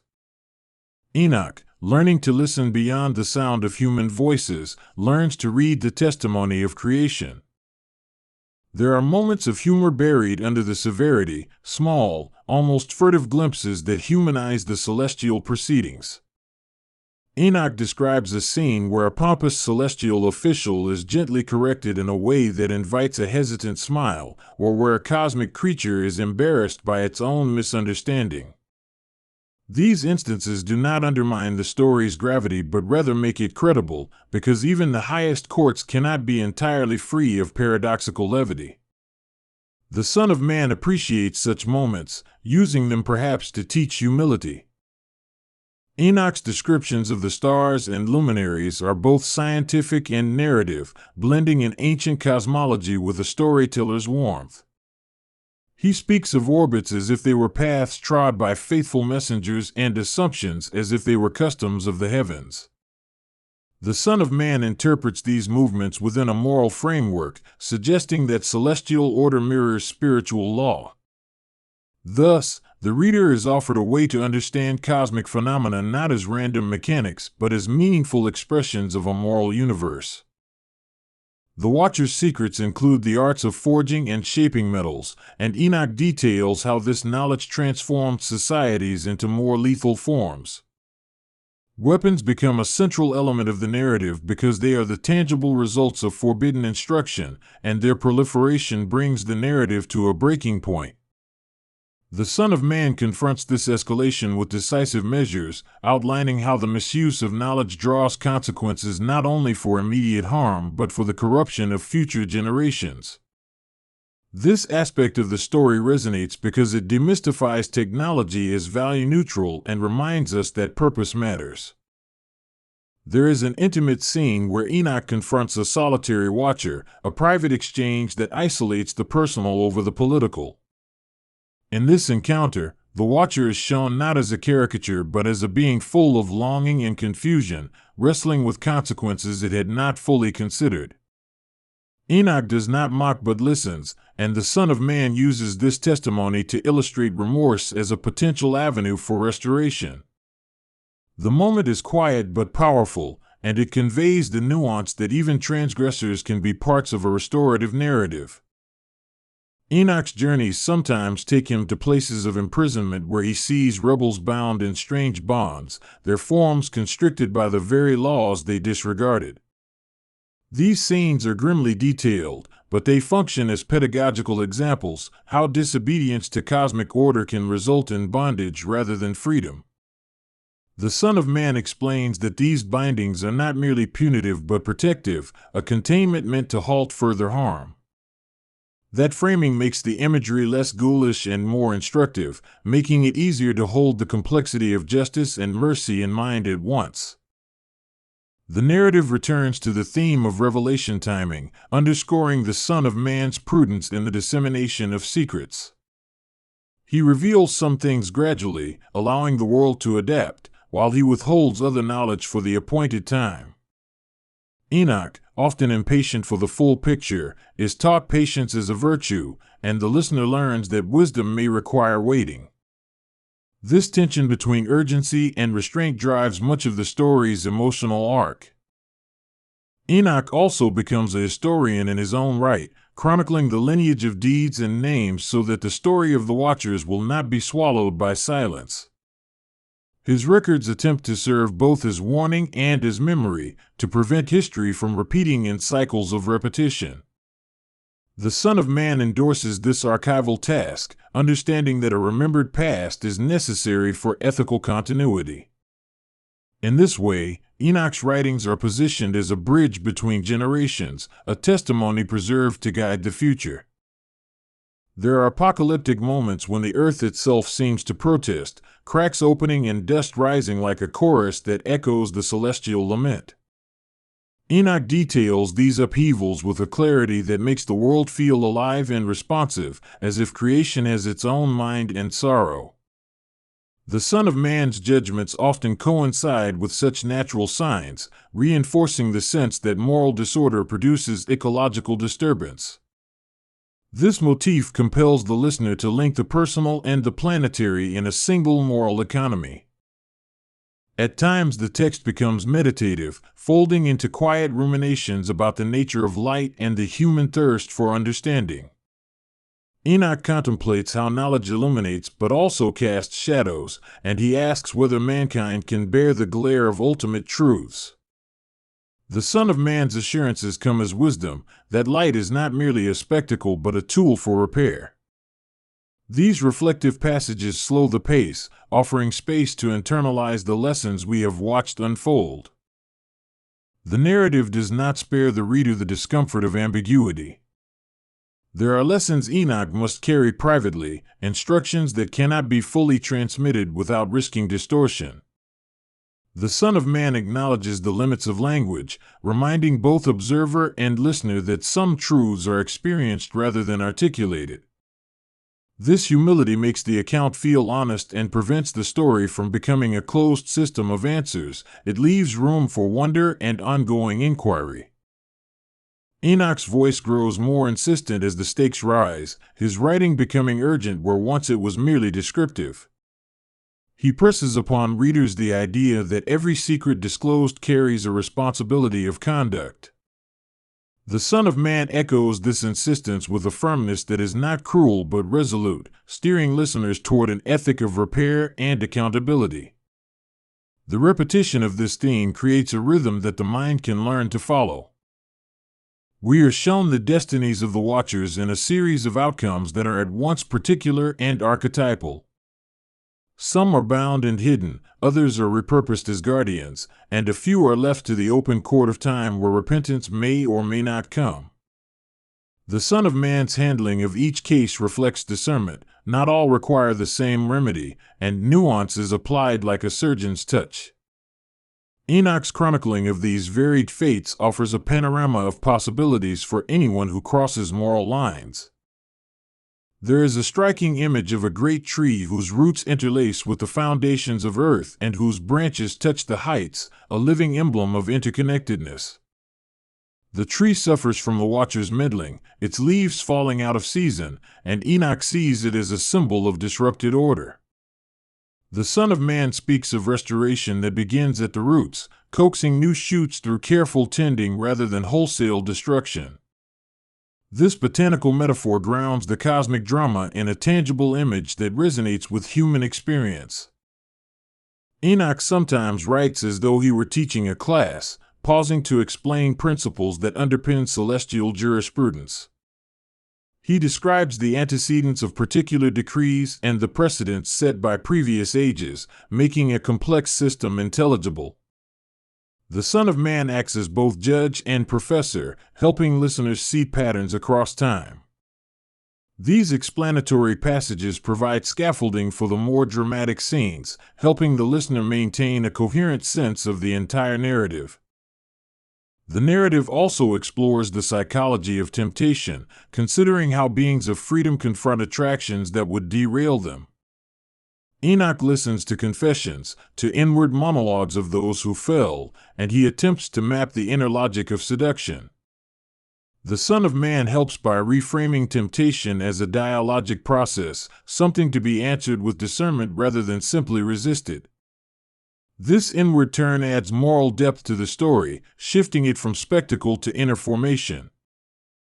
There is a musicality to some of Enoch's visions, a sense that harmonies undergird moral order. He hears choirs of beings articulating cosmic truths, and these songs function as both proclamation and instruction. The Son of Man participates in this music with a voice that organizes and harmonizes discord, bringing various notes into a coherent composition. The metaphor of music helps the listener grasp how disparate elements might be ordered into a beautiful whole. Enoch's journey takes a darker turn when he perceives the long shadow of corruption that lingers after immediate consequences have been enacted. He watches how cultural practices mutate, how some people adapt the Watcher's teachings to exploit rather than to sustain. The Son of Man recognizes these mutations for what they are and presents strategies of undoing and re-education that are both practical and spiritual. The narrative here is less about spectacular punishment and more about durable rehabilitation.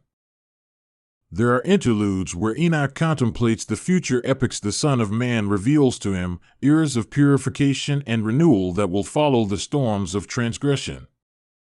These glimpses are painted with hope, showing a world mending itself through deliberate action and divine accompaniment. Yet the Son of Man insists that this recovery requires human cooperation, a partnering that is as ethical as it is spiritual. Enoch records these promises not as unearned boons but as conditional hopes contingent on repentance and repair. Enoch often returns to the image of walking, emphasizing movement as an ethical and spiritual metaphor.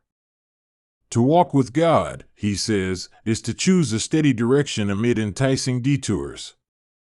The Son of Man models this trajectory, walking among courts and fields, listening and intervening. The symbolism of walking makes the story feel accessible. It links the grand cosmic legislation to the simple human activity of stepping forward in the right direction. As Enoch gathers his notes, the weight of his task becomes clearer, to translate a language of heaven into terms the earth can understand without cheating either. He records ceremonies, contracts, and judgments with a scrivener's devotion, knowing that fidelity to detail matters. The Son of Man supports this labor, providing clarifications and corrections, and the result is a narrative that seeks to teach as much as to proclaim. This dual purpose keeps Enoch's account serviceable across generations. The text offers moments of pastoral care, where the Son of Man tends to those wounded by the Watcher's influence, visiting villages, speaking to the afflicted, and offering remedies. These scenes soften the cosmic severity with images of healing touched by tenderness and expertise. Remedy here is practical, learning new crafts that sustain rather than destroy, and spiritual, reorienting desires toward communal flourishing. The Son of Man's presence in these moments is as much therapeutic as it is judicial. Enoch's narrative rounds back to the idea of testimony, insisting that the act of speaking truth is itself a corrective force. When people testify honestly about what they have seen and done, the community recalibrates its values. The Son of Man fosters environments where truth can be told without fear of immediate annihilation, recognizing that confession and accountability produce healthy repair. This emphasis on testimony reframes the dynamic from punitive exposure to transformative truth-telling. In quieter passages, Enoch is reflective about mortality and continuity, wondering what it means that knowledge outlives individuals and that names endure in archives. The Son of Man reassures him that memory is sacred when it is used to guide rather than condemn, and that legacies can be redeemed through responsible transmission of lessons. These reflections deepen the narrative by connecting cosmic law with human remembrance and responsibility. They prompt listeners to consider how they steward the knowledge they possess. There is a sequence where Enoch watches children who are taught new ways to live, who inherit a culture of restraint rather than a culture of transgression. The Son of Man invests in these young ones, knowing that the formation of their character will shape epochs to come. Enoch takes solace in the small victories, the tiny re-education of appetites, the learning of new trades that nourish rather than harm. Such scenes offer a practical optimism that balances the story's darker episodes. Enoch's final chapters, in a sense, are not a conclusion but a commissioning. He is sent back to the people with the Son of Man's summons to build, to teach, and to guard. The Son of Man delegates responsibilities carefully, ensuring that those who are formed by vision are also fitted with the communal supports needed to sustain change.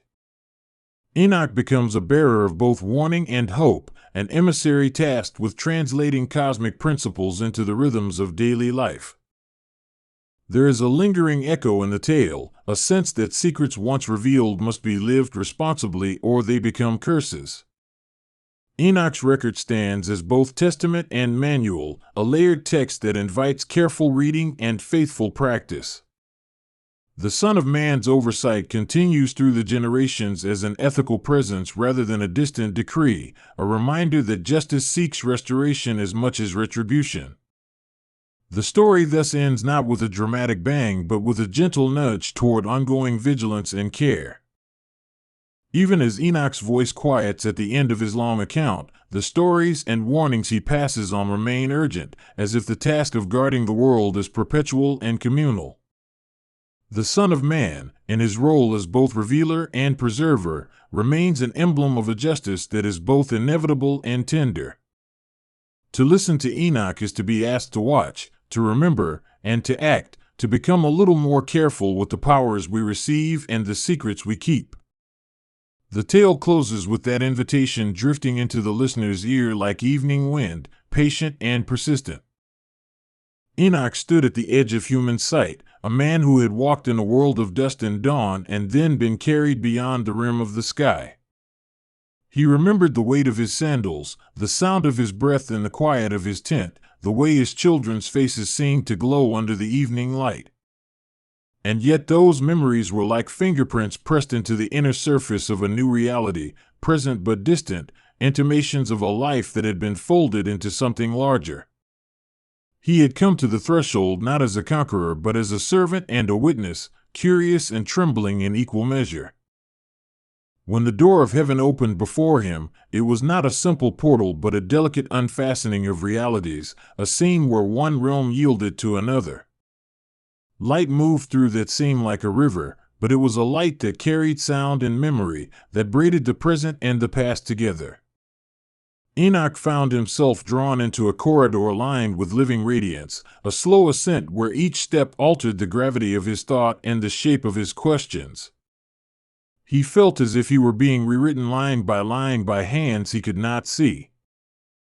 The angels who accompanied him were not all of one likeness. Some shone with a single steady flame, some with multifaceted glints, and some with a soft, cowled anonymity. They did not speak in the way men converse, with syllables flung into the air, but rather in impressions that settled on Enoch like weather, a cold breeze of caution, a warm current of welcome, a shadowed gust of warning. Their presence rearranged the expectations of his heart, turning fear and awe into a new language that could be measured only by the rise and fall of his chest.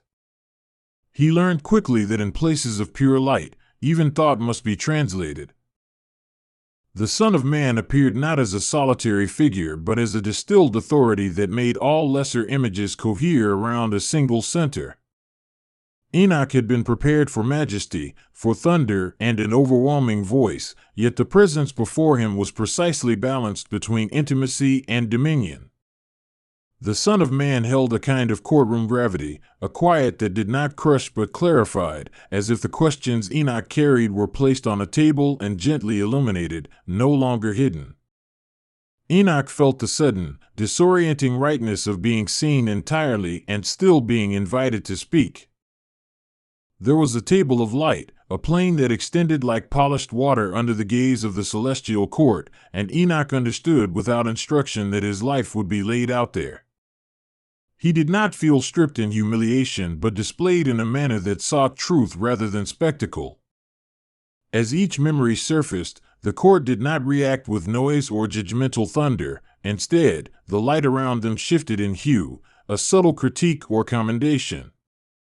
Enoch's recollections were reviewed with the delicate patience of a master jeweler examining a gem for flaws and deeper brilliance. The trials were not tests in the way men cast lots or wrestle for land. They were exposures to deeper realities that assessed fidelity, intent, and the capacity to hold illumination without being undone. Each trial opened like a seed, outward from a center of simple truth into complex branches of implication. Subjects of the trials included not only acts Enoch had performed but the motives folded underneath them, the small betrayals of pride, the unmarked mercies, the ways his heart had leapt toward compassion. The Son of Man's scrutiny avoided cruelty. It sought to refashion a clarity that would allow Enoch to carry revelation back into the world of men. In one moment of testing, Enoch saw his own youthful arrogance laid out like a thin, brittle thing that had also sheltered him. He remembered a time when he had thought knowledge his shield, a time when he judged men more quickly than he listened to them. The court showed him those instant condemnations not with shame but with the promise of correction, as though it offered him new sight rather than punishment. Enoch felt tears that were not humiliation but relief, tears that seemed to wash his eyes clean so he could truly witness people again. Another trial centered on mercy, and it arrived like a gentle tide that both softened and revealed the hardness concealed underneath. He relived moments where kindness had been withheld by fatigue or fear and saw how those moments rippled outward into consequences he had not foreseen. The Son of Man unfolded the lives affected, showing Enoch how a single withheld word could become a thread that shaped many others. The lesson was not condemnation but responsibility, to see mercy as a force that rewrites futures, not merely as a sentiment that eases the present. At times the trials assumed the form of questions that might have been whispered by his own conscience if that conscience had been bolder. Was your fidelity to truth consistent? Did your love seek the beloved's flourishing or merely the comfort of your attention? Each question opened pathways of memory like doors into rooms whose contents reshaped Enoch's self-understanding. The Son of Man did not require humble speeches, the atmosphere itself encouraged honesty, and Enoch found his defenses dissolving as if the light were a solvent for vanity. The throne room was not featureless, it was a topology of meaning where surfaces gathered and released significance. Columns of understanding rose like trees of glass, each branch an implication of some moral principle that Enoch had once assumed was self-evident. The air smelled faintly of cedar and something that might have once been rain, sense rearranged memory here, making certain recollections snap back into focus with the force of an unexpected bell. There was an economy of details. Objects were not random contributions but articulations of the truths under consideration. One of the most disorienting aspects of Enoch's trial was time itself. It no longer flowed like a river but layered like panes of glass, each pane showing the same place at different moments. He could stand beside his younger self and speak without altering the facts, and the younger self would listen with the peculiar stillness of a man hearing a prophecy about his own heart. The Son of Man allowed this collage of times to be presented not as paradox but as pedagogy, a way for Enoch to see the arc of his choices and how they had compounded into the person before the court. This strange simultaneity was both a mercy and a weight. There were witnesses in the court beyond the Son of Man and the angels, witnesses whose testimony Enoch had not expected to be so decisive. Little things he had thought unimportant, an act of hospitality offered to a tired traveler, a book chosen for a lonely friend, rose like small flames and cast more light than some grand gestures he remembered. Conversely, some of his proud declarations flashed like brittle glass and shattered under their own thinness. In the broad ledger of the trial, the small mercies and the petty vanities each pulled at the final tally in ways that surprised him. Enoch learned that confession here was not forced. It arrived when the light made the truth more desirable than his defenses. Sometimes the Son of Man would do nothing overtly compelling, simply hold a gaze of concentrated mercy, and in that steady silence Enoch found himself offering up the truth like a gift. The court seemed to understand that transformation could not be coerced, only invited, and so the tone of the proceedings was patient to the point of tenderness. He discovered, inch by inch, how surrender in such an environment was not a defeat but a recalibration toward sight. A more harrowing trial confronted Enoch with the consequences of leadership, the ways in which his words and actions had become landmarks for others to navigate by. He saw faces of men and women who had followed his counsel, some to good end and some into hardship he had not intended. The Son of Man unfolded those paths with a care that was almost surgical, showing Enoch where an ill-placed word had become a barrier and where a timely encouragement had become a bridge. The burden of influence became visible as the gravity of a planet, and Enoch realized that shepherding souls required a humility he had sometimes lacked. In another scene, Enoch was shown the court of human imagination where stories take shape and spread like weather patterns. The myths and teachings he had passed along, whether spoken by the fireside or inscribed in the little circles of friends, were displayed with the urgency of living organisms. He watched ideas climb into the air, take root where they pleased, and alter climates of thought. The Son of Man explained, with no need for words, that truth disseminated through human minds could be both resilient and fragile, that once freed it gains a life of its own that can surpass or betray its progenitors. Metaphor was not merely decorative in these trials, it was a methodology. The Son of Man used images, trees, lenses, rivers, to translate eternal principles into forms Enoch could test against remembered reality. When an idea was shown as a lens, Enoch could see how it shaded perception, focusing some things while blurring others. When a choice was pictured as a fork in a path, he could walk down each option and feel their textures beneath his feet. These living metaphors allowed Enoch to turn abstract moral questions into visceral experiences he could not ignore. Enoch was also made to confront the landscape of doubt that had sometimes framed his faith, a terrain of shadows and tentative footholds. Doubt arrived not as an accusation but as a companion waiting to be understood. The court did not require loyalty of him to the point of dishonesty. Instead, the Son of Man offered Enoch a space where questions could be voiced without penalty, and in that open interrogation Enoch discovered the muscular depth that honest questioning builds inside a person. Doubt, when acknowledged and refined, was revealed to be a kind of honesty that could foster a stronger conviction. As the trials progressed, Enoch began to notice that the court itself was evolving with his answers. The light adjusted, the angles of radiance shifted to accommodate newly revealed truth. This was not a manipulative choreography but a reflection of a central principle: understanding begets clarity, and clarity rearranges the terms by which further truth is disclosed. His responses, then, were not recorded in a ledger of immutable facts, but participated in an ongoing shaping of reality. The process felt like being part of a living language rather than an immobile script. He encountered a trial of judgment and forgiveness where the Son of Man presented him with those he had wronged and those who had wronged him. The scenes played with no favoritism, each hurt and each healing emerged in full color. Enoch was invited to re-experience slights and insults, not to be consumed by resentment, but to learn the anatomy of forgiveness. He realized that forgiveness did not erase the past, but altered the way the past guided the future, transmuting bitterness into a kind of quiet strength.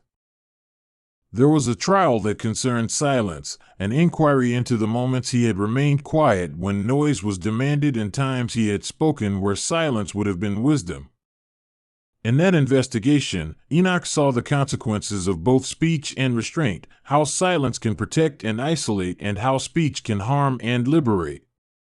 The Son of Man's illumination revealed the ethical geometry of words, where angles of truth could be misapplied and where courage and speech could reshape worlds. Enoch left that trial more attentive to the thresholds of voice and hush. Compassion was tested in scenes that put before him the full gamut of human suffering, from trivial aches to world-bending catastrophes, and then asked what he could do in each case. Sometimes he had the power to act, sometimes he had only the power to witness. The trials clarified that compassions are practiced within constraints, and that the moral universe requires both action and acceptance. Enoch learned that even bearing witness faithfully becomes a kind of mercy when other forms of intervention are impossible. The Son of Man introduced paradox as a teacher, presenting contradictions not to confuse but to deepen comprehension. He held up situations where justice and mercy intersected in complex ways, where an act that seemed righteous had a side effect of harm and where a seemingly improper kindness birthed surprising restoration. These paradoxes functioned like hard knots that needed patient fingers to loosen, encouraging Enoch to cultivate discernment rather than simple formulae. The court prized subtlety, and Enoch's thinking took on new textures because of it. A trial that felt like an interrogation of ambition surprised him by being a quiet conversation about purpose. Scenes of his striving, achievements, honors, and the moments when he pushed for recognition appeared in sunlight, and the Son of Man asked him gently whether his striving had sought his own name or the flourishing of others. Enoch reflected on the ways ambition can be ennobling when aligned with service or destructive when centered on self. The verdict was less a condemnation and more an invitation to aim his energies with a new compass. Memory itself became a subject of inquiry. The Son of Man placed memories under a kind of magnifying lens so Enoch could see not only what he remembered but how memory had rearranged events. Memories had become mythic, and Enoch realized that recollection often dresses reality in the garments of meaning. He saw how the story he told himself about a moment could be kinder or harsher than the moment deserved, and he learned that truthful recollection requires a humility before the rawness of history. The court taught him to retrieve memory with both courage and compassion. There was a silence that arrived like snowfall between trials, a restorative hush in which the angels moved about with soft purpose and the Son of Man allowed Enoch to breathe. In those pauses he would often find small consolations, fragments of song, fragments of childhood bliss, glimpses of faces that had anchored him. The brief respites were strategic. They reinforced that the process of being examined could include renewal. Enoch learned to accept pauses as necessary, not as desertions, and discovered how replenishment can be integral to endurance.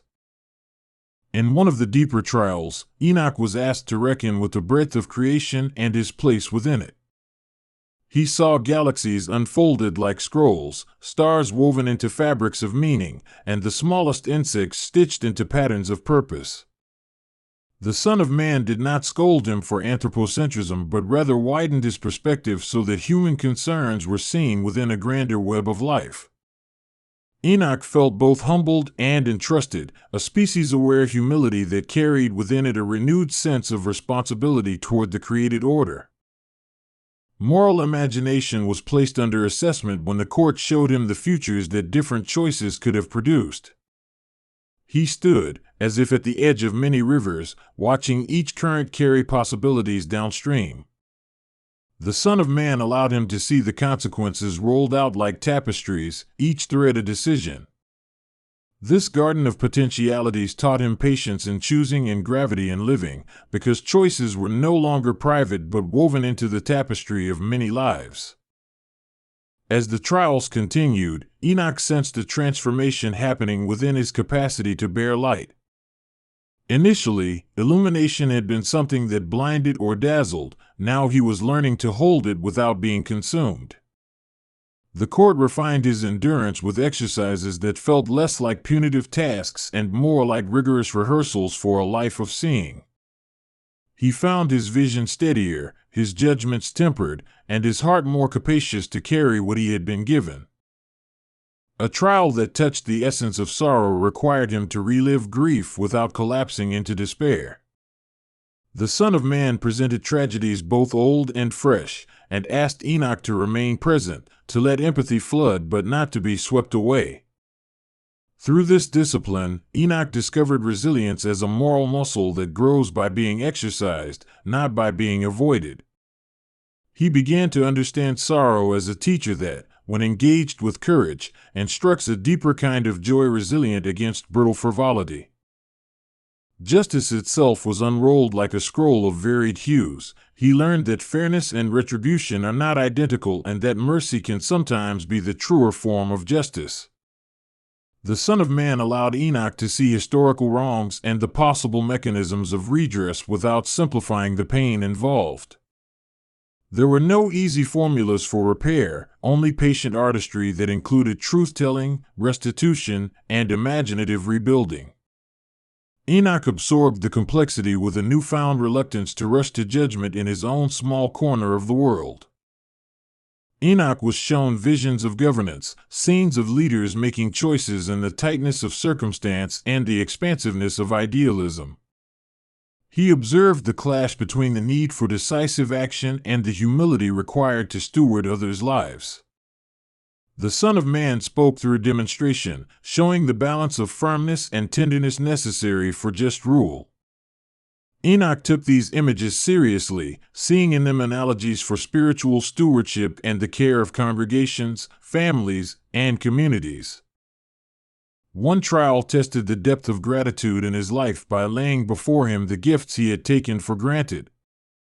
He saw the breath of morning, the warmth of bread, the unseen hands that labored to sustain his daily necessities, and he recognized his prior inattentiveness.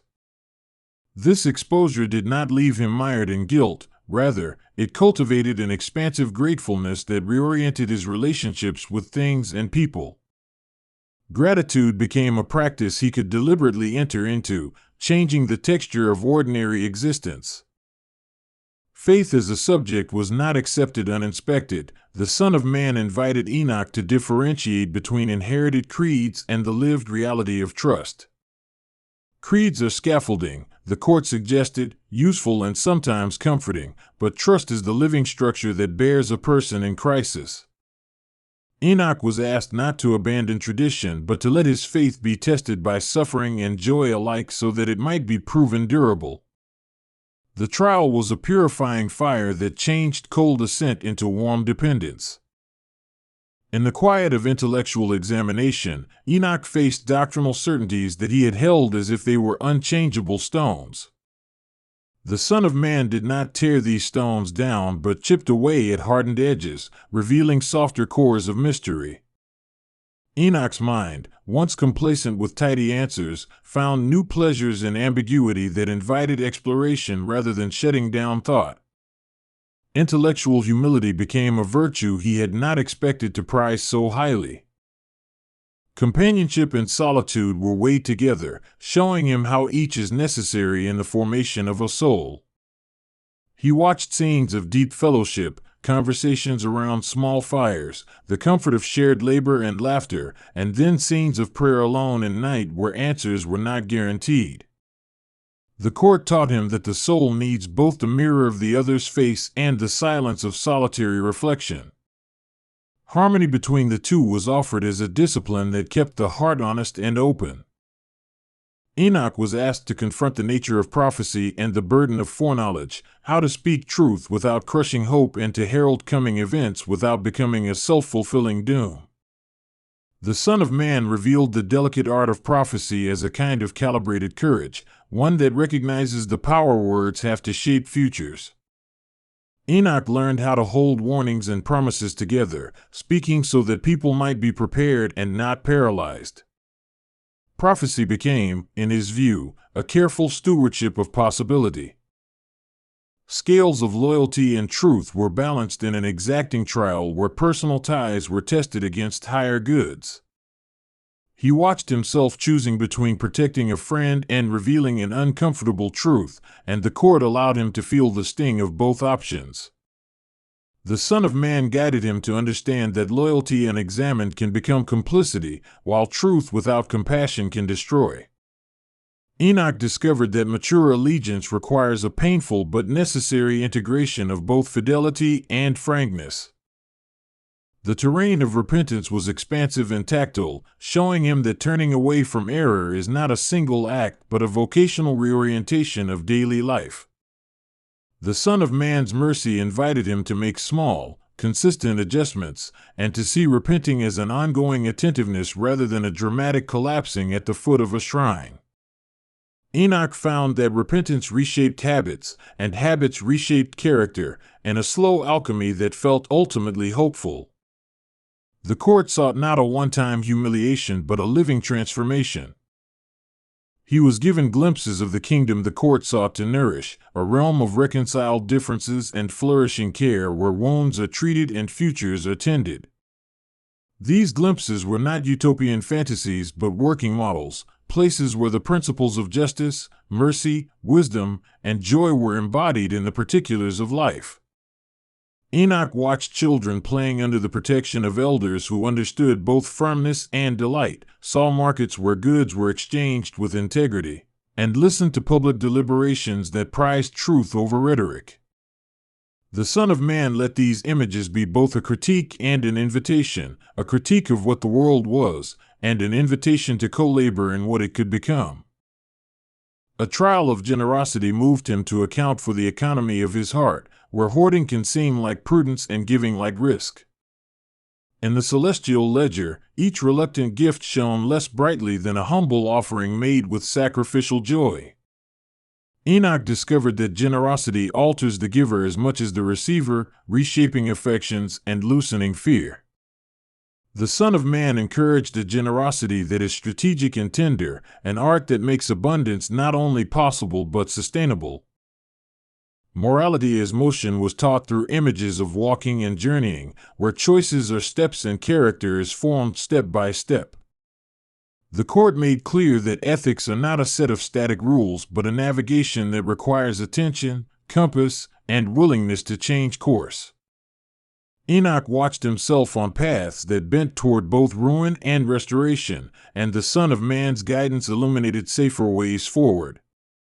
He emerged with a sense of moral direction that felt practical and daily rather than theoretical and remote. There were moments when doubt returned like an old tide, and the court met it with the steadiness of faithful companions rather than impatient rebukes.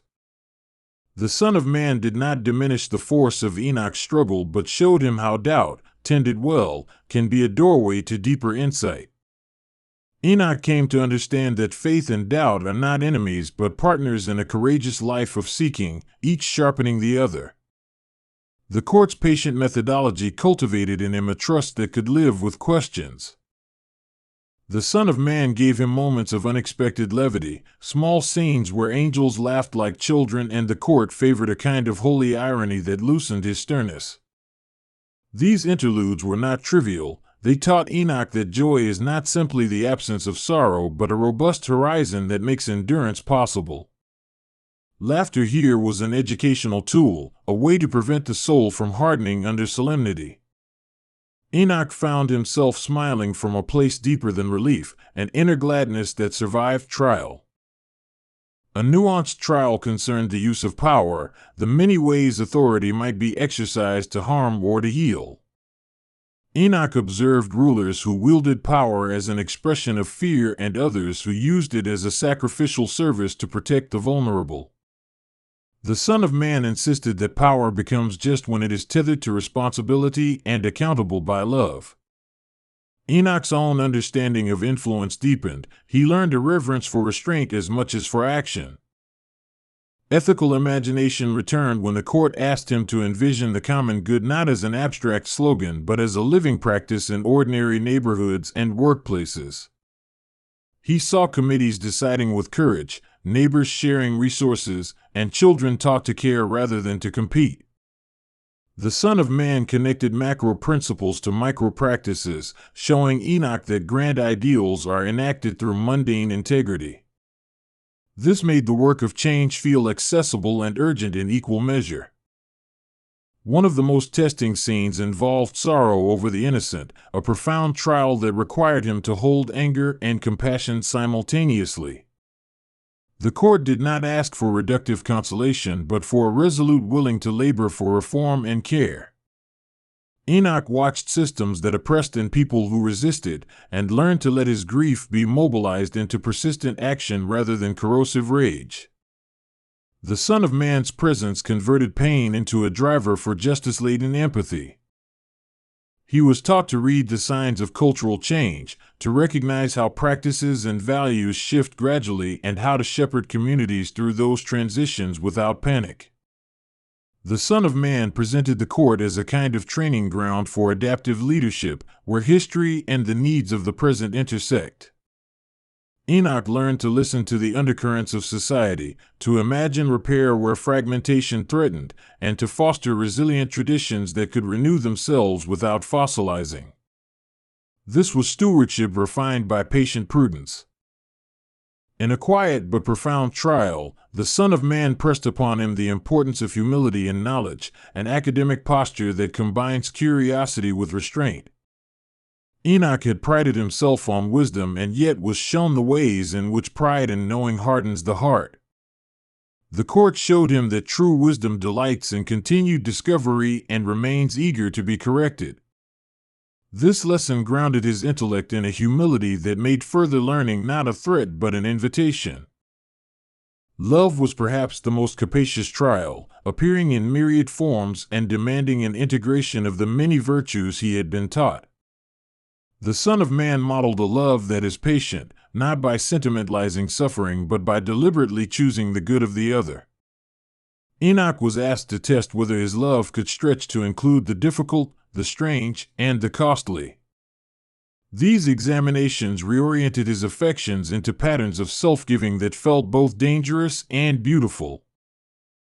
At unexpected intervals, the court offered him prophetic imagination about the end of cycles, scenes where decay and redemption mingle, and finalities are both mourned and anticipated. Enoch observed endings that are not merely destruction but stages in a larger reshaping, and the Son of Man taught him to hold eschatology as both hope and ethical imperative, an incentive to live rightly now. The trials transformed apocalyptic speculation into practical ethics, urging immediate care in view of ultimate outcomes. Enoch discovered that beauty itself is a teacher in the court, a force that gathers fragmented hearts into wholeness simply by being present. The Son of Man allowed him to linger on images of artistry, music, and the tender arrangements of daily life that make living meaningful. Beauty reframed his conception of duty as something not merely onerous but luminous. He began to see that cultivating beauty in small places is a form of faithful resistance to a world that flattens wonder.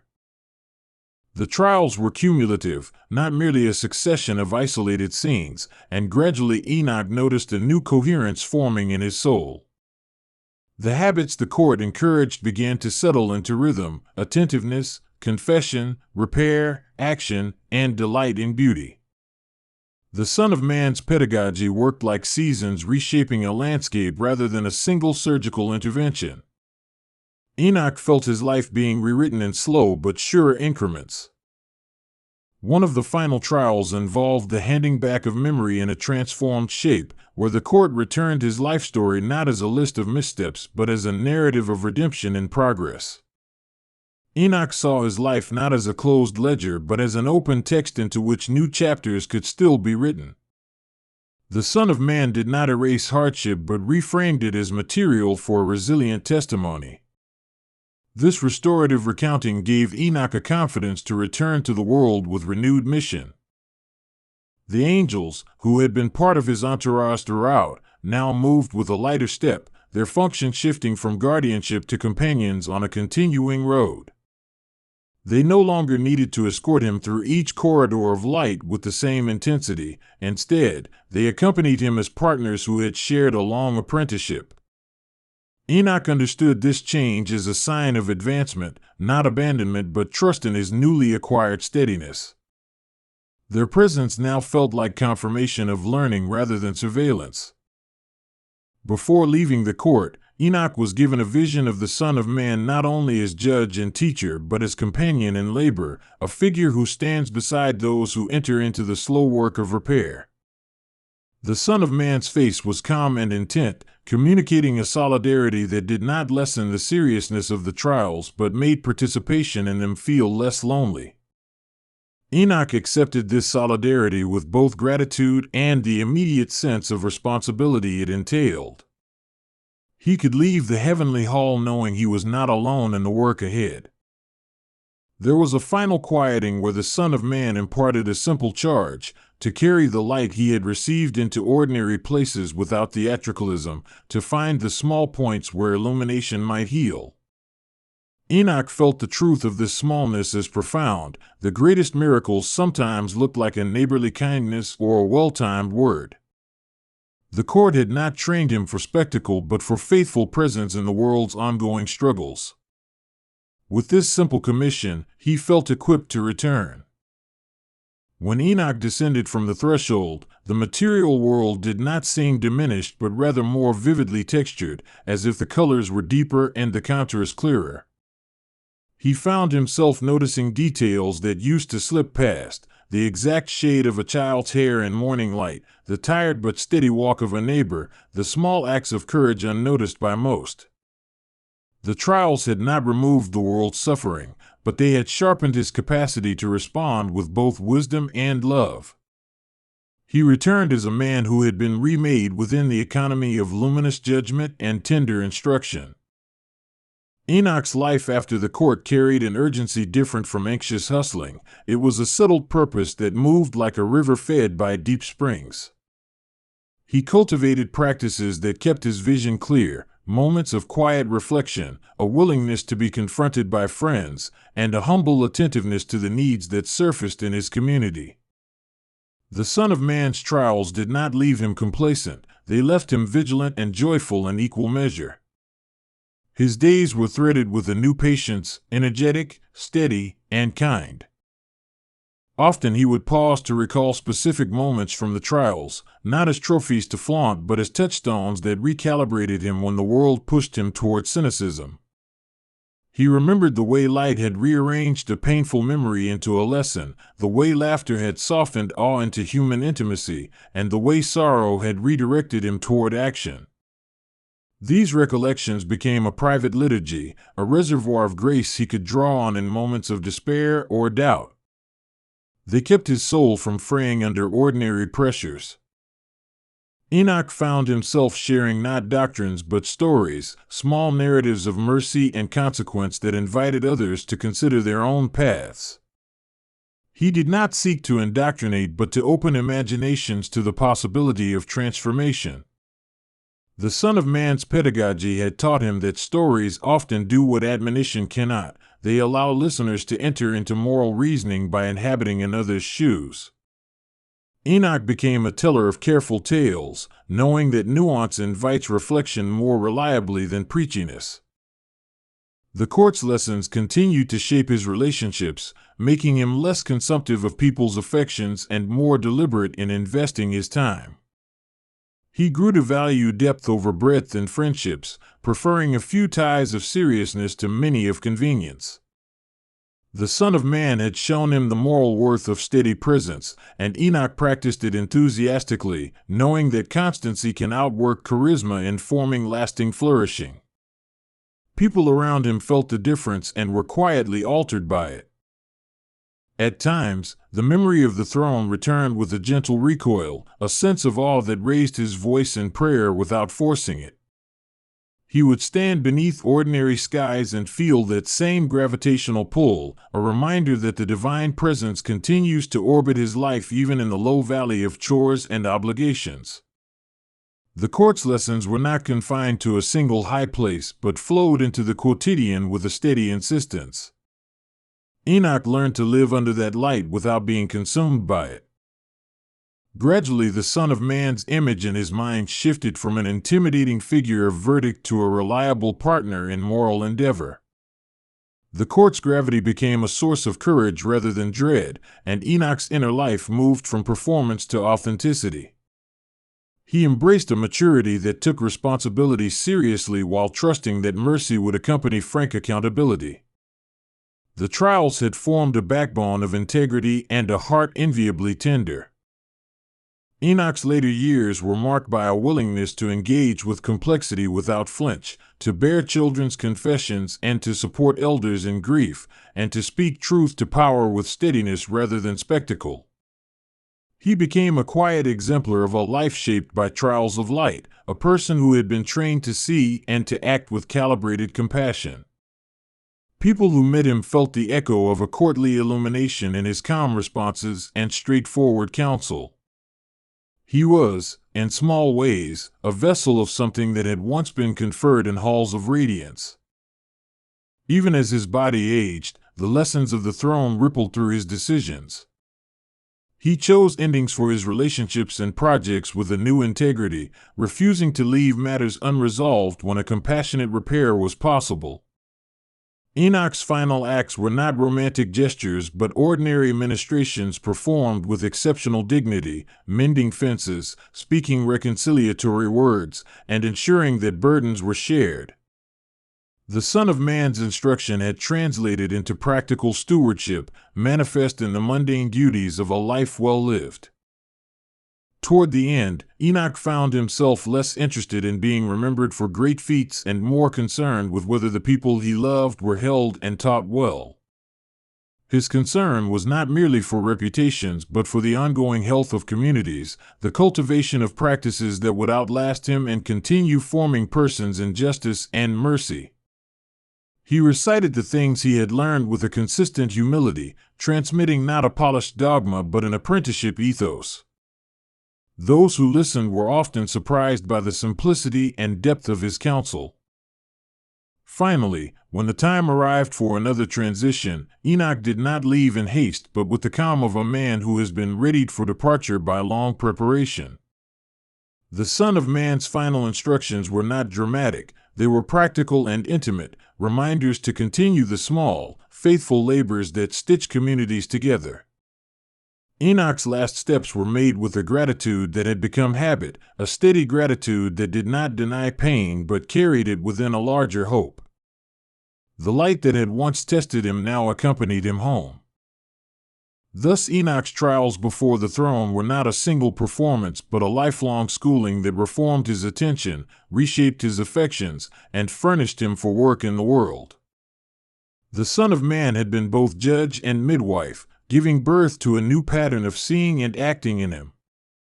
Enoch's story, as revealed in the court, became a parable for anyone who seeks to carry light into places of darkness, not by blinding force but by steady, practiced clarity.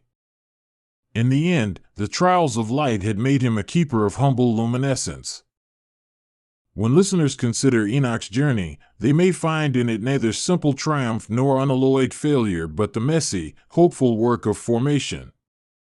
Those who drive, cook, or hum to the rhythm of life can hear in his story an encouragement to allow their own small practices to be tested and refined. The Son of Man's courtroom is not distant but present whenever honesty, compassion, and courage are asked for and exercised.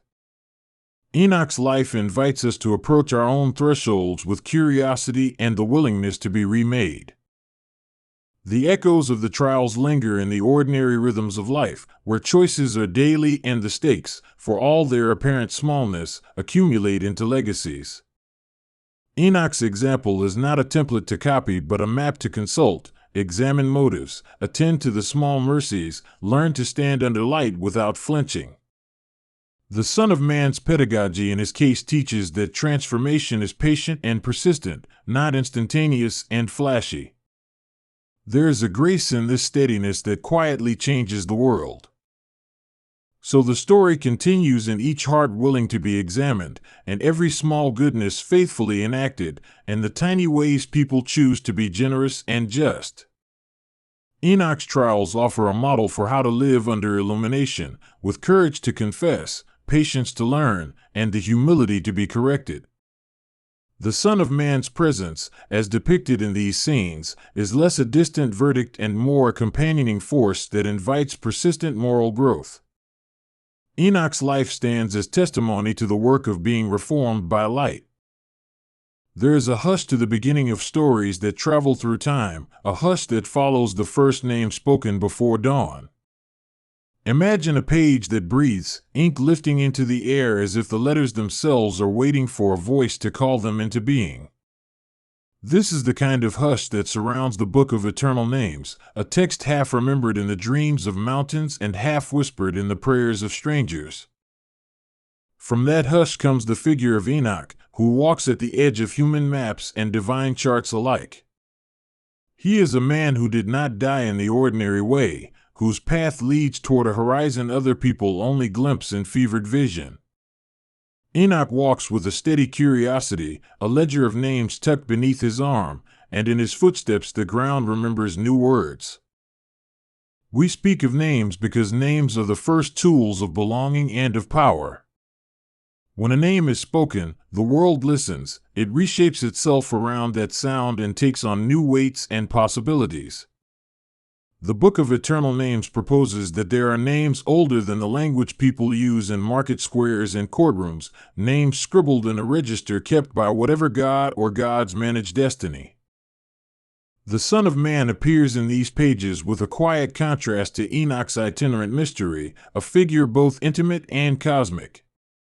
The title itself, Son of Man, sits like a promise and a question at once. It suggests a human lineage, and also a station in the heavens, a bridge between flesh and star. In Enoch's company, the Son of Man becomes a mirror and a destination, reflecting mortal longing while pointing toward an ordered, luminous rule. As we move through this story, know that the Book of Eternal Names is not a single sealed volume but a braided tradition, strands of memory woven over centuries. Some of those strands are carved into stone tablets and others into fragile scrolls, and the voice of the book changes with each scribe who translates it. Yet the central pulse remains, a conviction that names matter deeply, and that one man's ascent can redraw the map between heaven and earth. Enoch's fame in the ancient world begins with genealogies and oral rumor, with the name Enoch itself rolling like a pebble from the lips of farmers and kings. In one memory he is a patriarch counted among the generations, a link in a chain. In another he is a seer who learned to read the mechanics of the sky.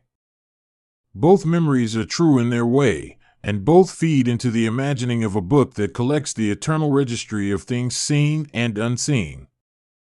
The Son of Man title, by contrast, travels along a different road, appearing in visions that smell of incense and in oracles delivered by trembling lips.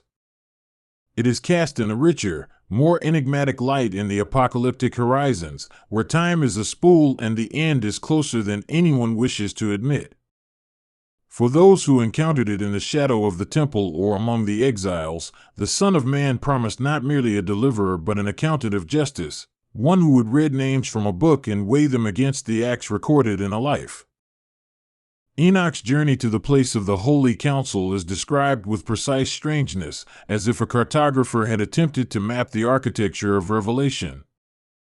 He passes through gardens that are not gardens, through doors that open into arithmetic, and into assemblies where beings made of light conduct the affairs of the cosmos. He learns that the naming of things is the infrastructure of order, and that to speak a name in the right register is to set a star in its course. The Book of Eternal Names, within these accounts, is sometimes literal and sometimes a metaphor wearing many disguises. At times it appears as a volume of parchment whose pages bear the signatures of angels and the fates of nations. Then again it takes the shape of a ledger in the sky, the constellations themselves arranged like letters in a celestial script, reminding listeners that every story is written twice, once on earth and once above. There is an intimacy to the act of naming that feels almost parental, and Enoch learns this intimacy as if in a teacher's embrace. He discovers that the names of winds and rivers can be called out, and they will answer. He learns that even sorrow and joy have formal appellations that can be invoked to soothe or summon them. This is not mere lexicon, it is stewardship, the stewardship of reality through a vocabulary that is older than monuments. As the Son of Man becomes a figure in Enoch's revelations, he is presented with titles and tasks that balance tenderness with authority.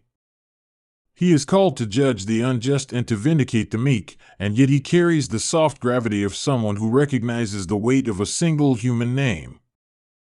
That balance is central to the Book of Eternal Names because judgment without remembrance is cruelty, remembrance without justice is sentiment.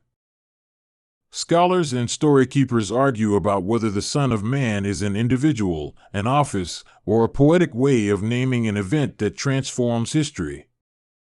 But within the narrative world that follows Enoch, the figure is both specific and symbolic, someone to whose presence the cosmos must answer. The Son of Man becomes a hinge in which human fragility meets cosmic governance, a place where the ledger is not only read but reconciled. Enoch's ascent is framed by encounters with angels whose duties are catalogs unto themselves, beings who seem to be clerks of both wonder and order.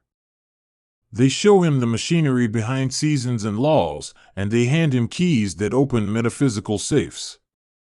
It is through these handoffs that the idea of a book that holds eternal names makes sense as something tangible, like a trunk kept in a sacred office where every name is a lock and every lock has a rationale. The notion of an eternal register transforms personal names into coordinates in a larger moral geography. Each name is a place a person holds within the divine map, and each place is subject to the tides of mercy and consequence. Enoch watches as names that were once curved into life by kindness can be eroded by negligence, and he learns that remembrance is not only benevolence but also an obligation to maintain the fidelity of creation. Move with me now into the texture of Enoch's days, where the ordinary and the apocalyptic share a single sky. He stands beside plowing oxen and also before councils that debate the fate of ages, and both scenes are lit by the same persistent curiosity. That curiosity is how the Book of Eternal Names becomes legible to human hearts, not as cold doctrine, but as a practice of noticing. Within those councils Enoch sees the Son of Man seated amid a chorus of witnesses, and there is an ease to his presence that belies the magnitude of his role. He speaks with measured words as if reading a list of lives with reverence, and the voices around him echo in agreement or sorrow depending on the names he calls. The Son of Man's authority functions less like a gavel and more like a seal pressed gently to each destiny. We should consider for a moment what it means to be named by an eternal ledger rather than by the ephemeral titles of society. When a person is known only by age, rank, or wealth, their identity is tethered to tides that will shift. But when their name is written in a book that predates cities, there is a sense of continuity, a lineage that whispers, "You are part of a story that will outlast the hour."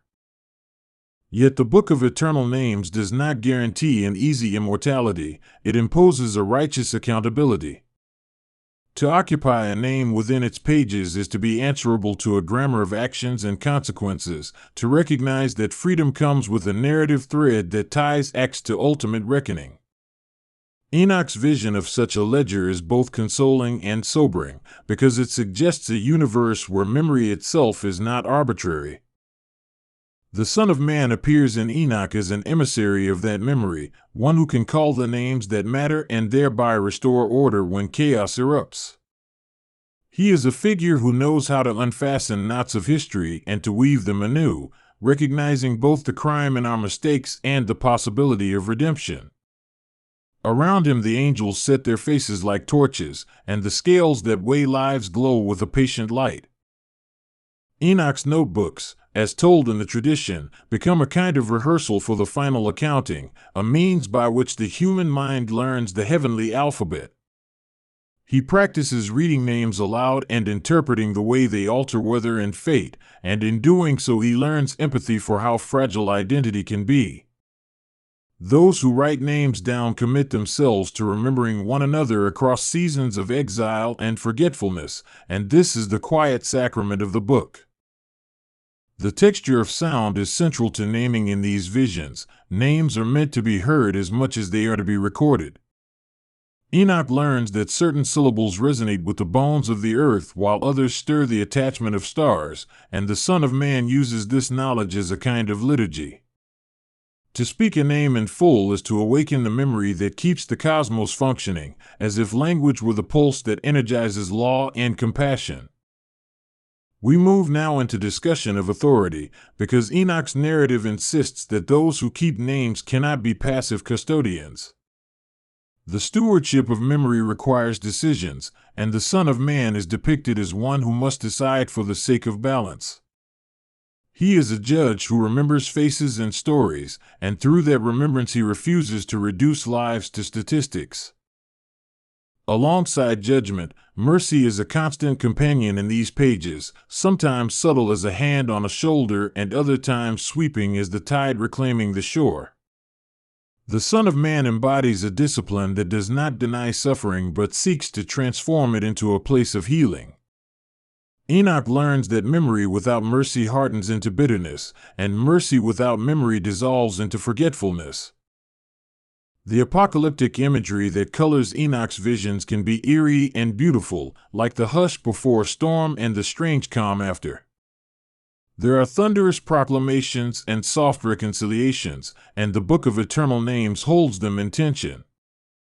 In the middle of those contrasts, Enoch walks like a mediator who knows how to listen to the thunder while tending to the whisper that follows. Consider the scene where Enoch stands before a host of angels and reads a name that has been lost to time, the sound bringing a forgotten soul back into relation. The reaction is immediate, a slow return of light, a ripple across a hidden river, a small country of memory reconstituted. This is the radical faith of the book, that restoration is possible when someone refuses to let a name vanish without tribute. Yet the narrative does not sugarcoat the consequences of moral failure. The ledger records misdeeds with a clarity that testifies to a moral fabric in the universe. The Son of Man's role is to balance this ledger, not to flatten it into moral easy answers.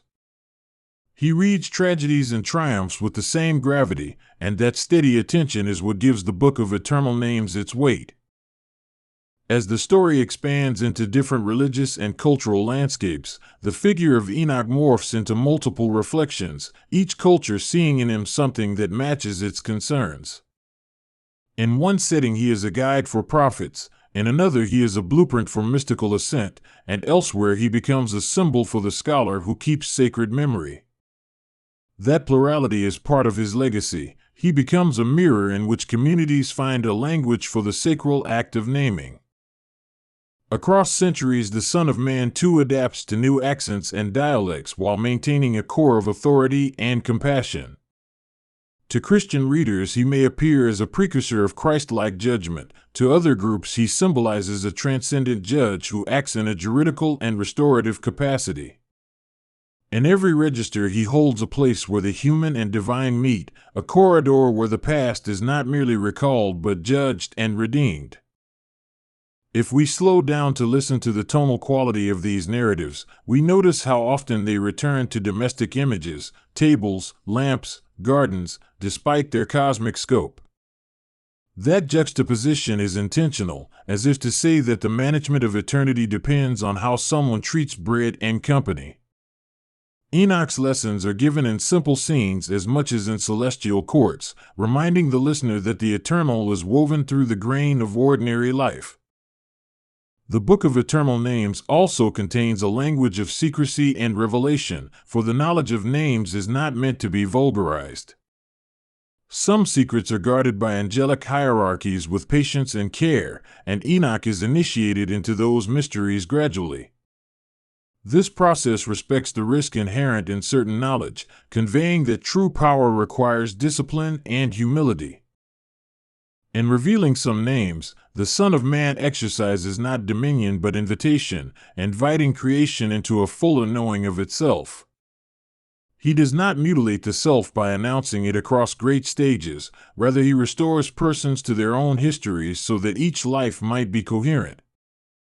That ethic of restoration becomes the heartbeat of the text, a rhythm by which communities are remade. You may wonder how the idea of an eternal book influenced rituals and prayer. It shaped liturgies that called out names of saints and ancestors, recitations designed to maintain the chain of memory. Communities developed habits of speaking names aloud in services and during times of grief, as if to place troubled souls back into the ledger where they could be seen and held. The symbolism extended into art and iconography, where the Book of Eternal Names is sometimes depicted as an open codex with letters like constellations, and the Son of Man is painted with the serenity of one who keeps watch. These images became tectonic in their influence, giving people visual vocabulary for a theology of remembrance and accountability. Artists found in Enoch's visions a language that could render invisible histories visible to the eye. Across the centuries, poets and mystics took up the motif of the eternal book and reworked it into private devotions and public anthems. They imagined Enoch at a desk of stars, writing with ink that is light, and the Son of Man reading with hands that do not tremble. These metaphors carried spiritual disciplines into everyday breath, making the practice of naming both sublime and practical. The motif also traveled beyond its birthplace into other faith traditions, where echoes of the book and its characters appear in surprising places. In some tales, Enoch's ascent mirrors prophets who cross thresholds into other realms. In others, the Son of Man's role is akin to cosmic adjudicators in neighboring mythologies. These exchanges show how a powerful idea can migrate, morph, and enrich distant landscapes without losing its core insistence on the gravity of names. Within philosophical circles, the Book of Eternal Names has provoked debates about identity and continuity, prompting thinkers to ask whether a person is identical to the name they bear. Enoch's account implies that identity includes memory, and that remembering someone is a moral act that sustains them. The Son of Man's judgments then become philosophical procedures for maintaining the coherence of persons through time. We cannot skip the darker corners of these narratives where names are misused as tools of oppression, and where memory itself becomes weaponized. Tyrants have used prying into names to erase opponents, and the book's imagery warns against reducing names to metadata that can be leveraged for control. Enoch's role here is corrective. He teaches that true naming respects dignity and resists the cataloging of persons as mere objects to be managed. There is also a psychological tenderness to Enoch's work in the stories, the idea that people need to be seen to flourish. The Book of Eternal Names insists that being remembered heals a particular loneliness, a loneliness born of being uncounted. The Son of Man practices a justice that cures that loneliness by restoring each person to a place of acknowledged belonging.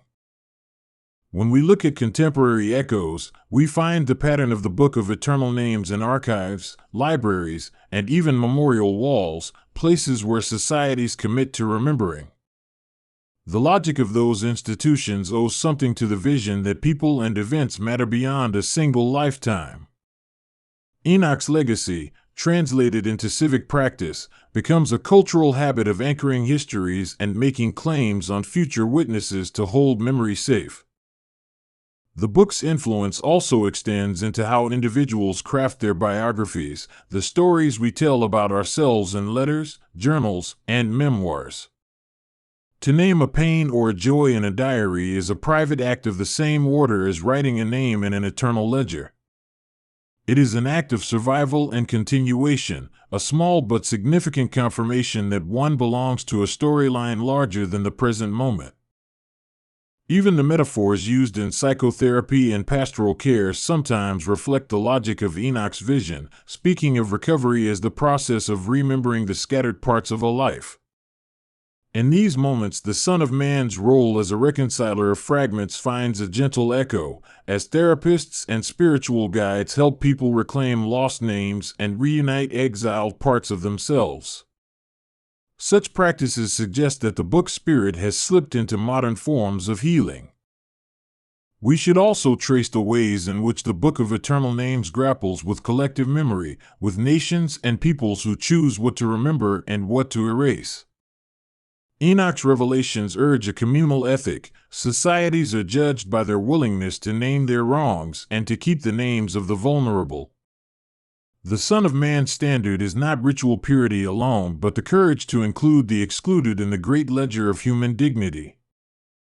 Consider now the narrative technique of the book itself, which often layers vision upon vision, memory upon memory, creating a palimpsest where earlier inscriptions remain faint beneath newer writing. This writing style imitates the theme: names never vanish entirely but leave traces beneath later eras. For listeners, this palimpsest creates a sense of depth, as if each name echoes through multiple ages and reshapes every subsequent line. Within ritual communities, the act of naming has procedural forms, liturgies that combine remembrance with proclamation, and songs whose refrains function like icons. These practices are practical ways of keeping the ledger alive in living memory. They are habits calibrated to resist forgetting. The Son of Man appears in these scenes as a patron of public remembrance, a figure who endorses communal rituals of restoration. The Book of Eternal Names also interacts with the ethics of time in ways that challenge hurried cultures. It teaches patience, because names are not reclaimed in an instant, they are restored through long breaths and persistent tests of loyalty. Enoch's patience becomes a model for cultural persistence against the eroding forces of neglect and historical amnesia. We arrive at a place where mysticism and law join hands, where naming theology informs jurisprudence and spiritual practice encourages humane governance. The Son of Man becomes not only an eschatological character but a principle for everyday justice, one insisting that the dignity of persons be recorded and affirmed. Enoch's legacy is the insistence that this principle be enacted on both altars and courts. The book also poses difficult questions about concealed names, those fragments of identity that are intentionally hidden for protection or survival. Sometimes secrecy is mercy, and sometimes it is deception. The ledger cannot always distinguish without human discernment. Enoch's explorations teach us to respect boundaries while refusing to allow secrecy to be an excuse for harm. As time passes, the Book of Eternal Names is interpreted by communities under duress, people who need memory as an anchor amid exile and persecution. For them, the book is not theoretical but life-sustaining, a promise that they are not lost to history. The Son of Man is imagined as their advocate in the heavenly court, a witness who insists that their names remain counted. Modern retellings sometimes recast Enoch and the Son of Man through metaphors of digital archives and data servers, contemplating what it would mean for names to be preserved in code rather than parchment. In these metaphors we find anxieties and hopes that technology may save names from oblivion, and also that naming might be reduced to transactional entries. Enoch's message remains a cautionary voice about the ethics that must govern any method of preservation. We should also explore the personal interiority that the book nurtures, how individuals cultivate the habit of calling the names of those they love into daily prayer. This practice is a private echo of the cosmic ledger, a way to keep someone alive in one's thoughts and deeds. The Son of Man, in such intimate scenes, is less a judge than a confidant who honors the quiet work of remembrance. In artistic terms, the book and its characters inspired a particular aesthetic, one that favored luminous edges and stark interiors in painting, music that used silence as structure, and poetry that counted syllables like beads. Artists used these tools to mirror the ledger's contour and to evoke the feel of names as weights and lights. These creative responses became part of the book's afterlife, showing its capacity to influence hearts as well as minds. The question of authority inevitably leads to controversies about who gets to name and who is named. Power can capture the act of naming and use it to exclude or to subjugate, and Enoch's tales serve as a critique of such monopolies. The Son of Man in these stories becomes an advocate of democratized remembrance, someone whose reading of the ledger refuses to privilege force over fidelity. The doctrine of eternal names also sparked theology of covenant and intercession, where advocates on earth pray on behalf of the marginal and the forgotten. Enoch's intermediary role is echoed here, not as a claim to replace divine justice, but to practice faithful intercession that aligns human compassion with celestial economy. The Son of Man models the posture of advocacy that invites humans into cooperative stewardship rather than passive witnessing. Now imagine listening to these stories on a long road, the sound of tires like prayer against asphalt as the narrative unspools. The pace of Enoch's revelations fits travel. They are composed of small, memorable images that sustain thought over miles. The Son of Man's judgments, too, are rhythmic and measured, offering a cadence that comforts and compels the listener to remain attentive.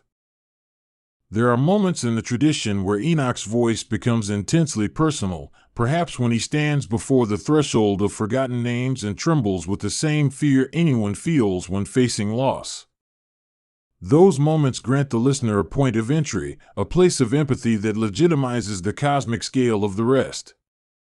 When the Son of Man speaks, his voice softens for such moments, revealing an ethic of tenderness within the administration of cosmic order.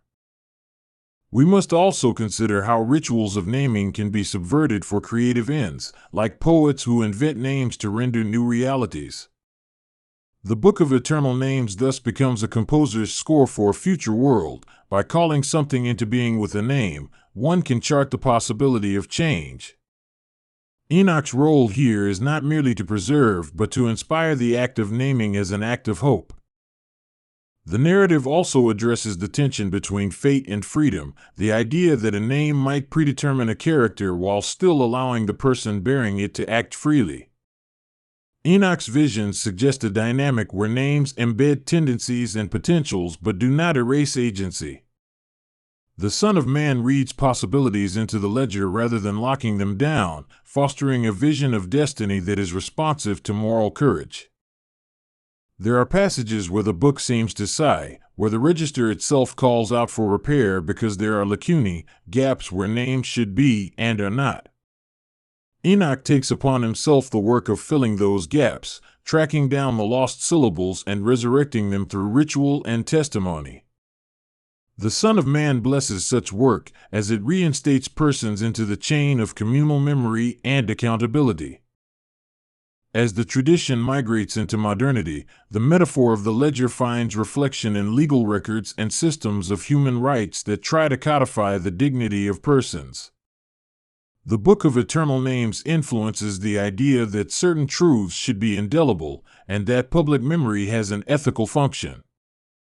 Legal frameworks owe a moral debt to this imagination when they insist on recording the names of victims and the responsibilities of perpetrators. There are, inevitably, speculative interpretations that imagine the ledger as cosmic software, with angels as administrators and the Son of Man as a supreme algorithm of justice. While such metaphors can feel anachronistic, they reveal a perennial human desire to understand how memory is structured and managed. Enoch's ancient intuition, that names are anchors in a sea of vain experience, remains surprisingly adaptable to these modern mindscapes. Across the narrative, the oldest of Enoch's lessons persist, that attention matters, and that names contain commitments. He models a life that is attentive to the small facts and to the cosmic registers, blending domestic fidelity with transcendent responsibility.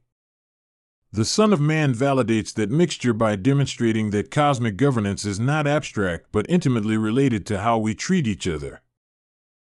As we near the close of this long breath of storytelling, there is no finality so much as a call to continued stewardship. The Book of Eternal Names is a living project, and its legacy is the shared task of keeping names alive. Enoch's footsteps still echo, and the Son of Man's ledger continues to be read aloud in places where people refuse to let memory die. The invitation extended by both is simple and persistent: to speak each other's names with care and to let those names shape the world in which we live. And so the story continues in each generation, a quiet multiplication of acts of remembrance that defies easy closure. Enoch's wandering becomes our own pilgrimage when we choose to honor the unnamed and to speak with courage. The Son of Man remains a figure who draws us into a practice of justice and mercy where every name matters, and in that practice the Book of Eternal Names endures as a testament to the power of remembering.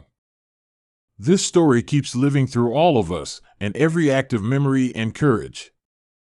Subscribe and tell us in the comments if you feel that call inside you too, to remember the forgotten or to stand for those whose names still wait to be spoken.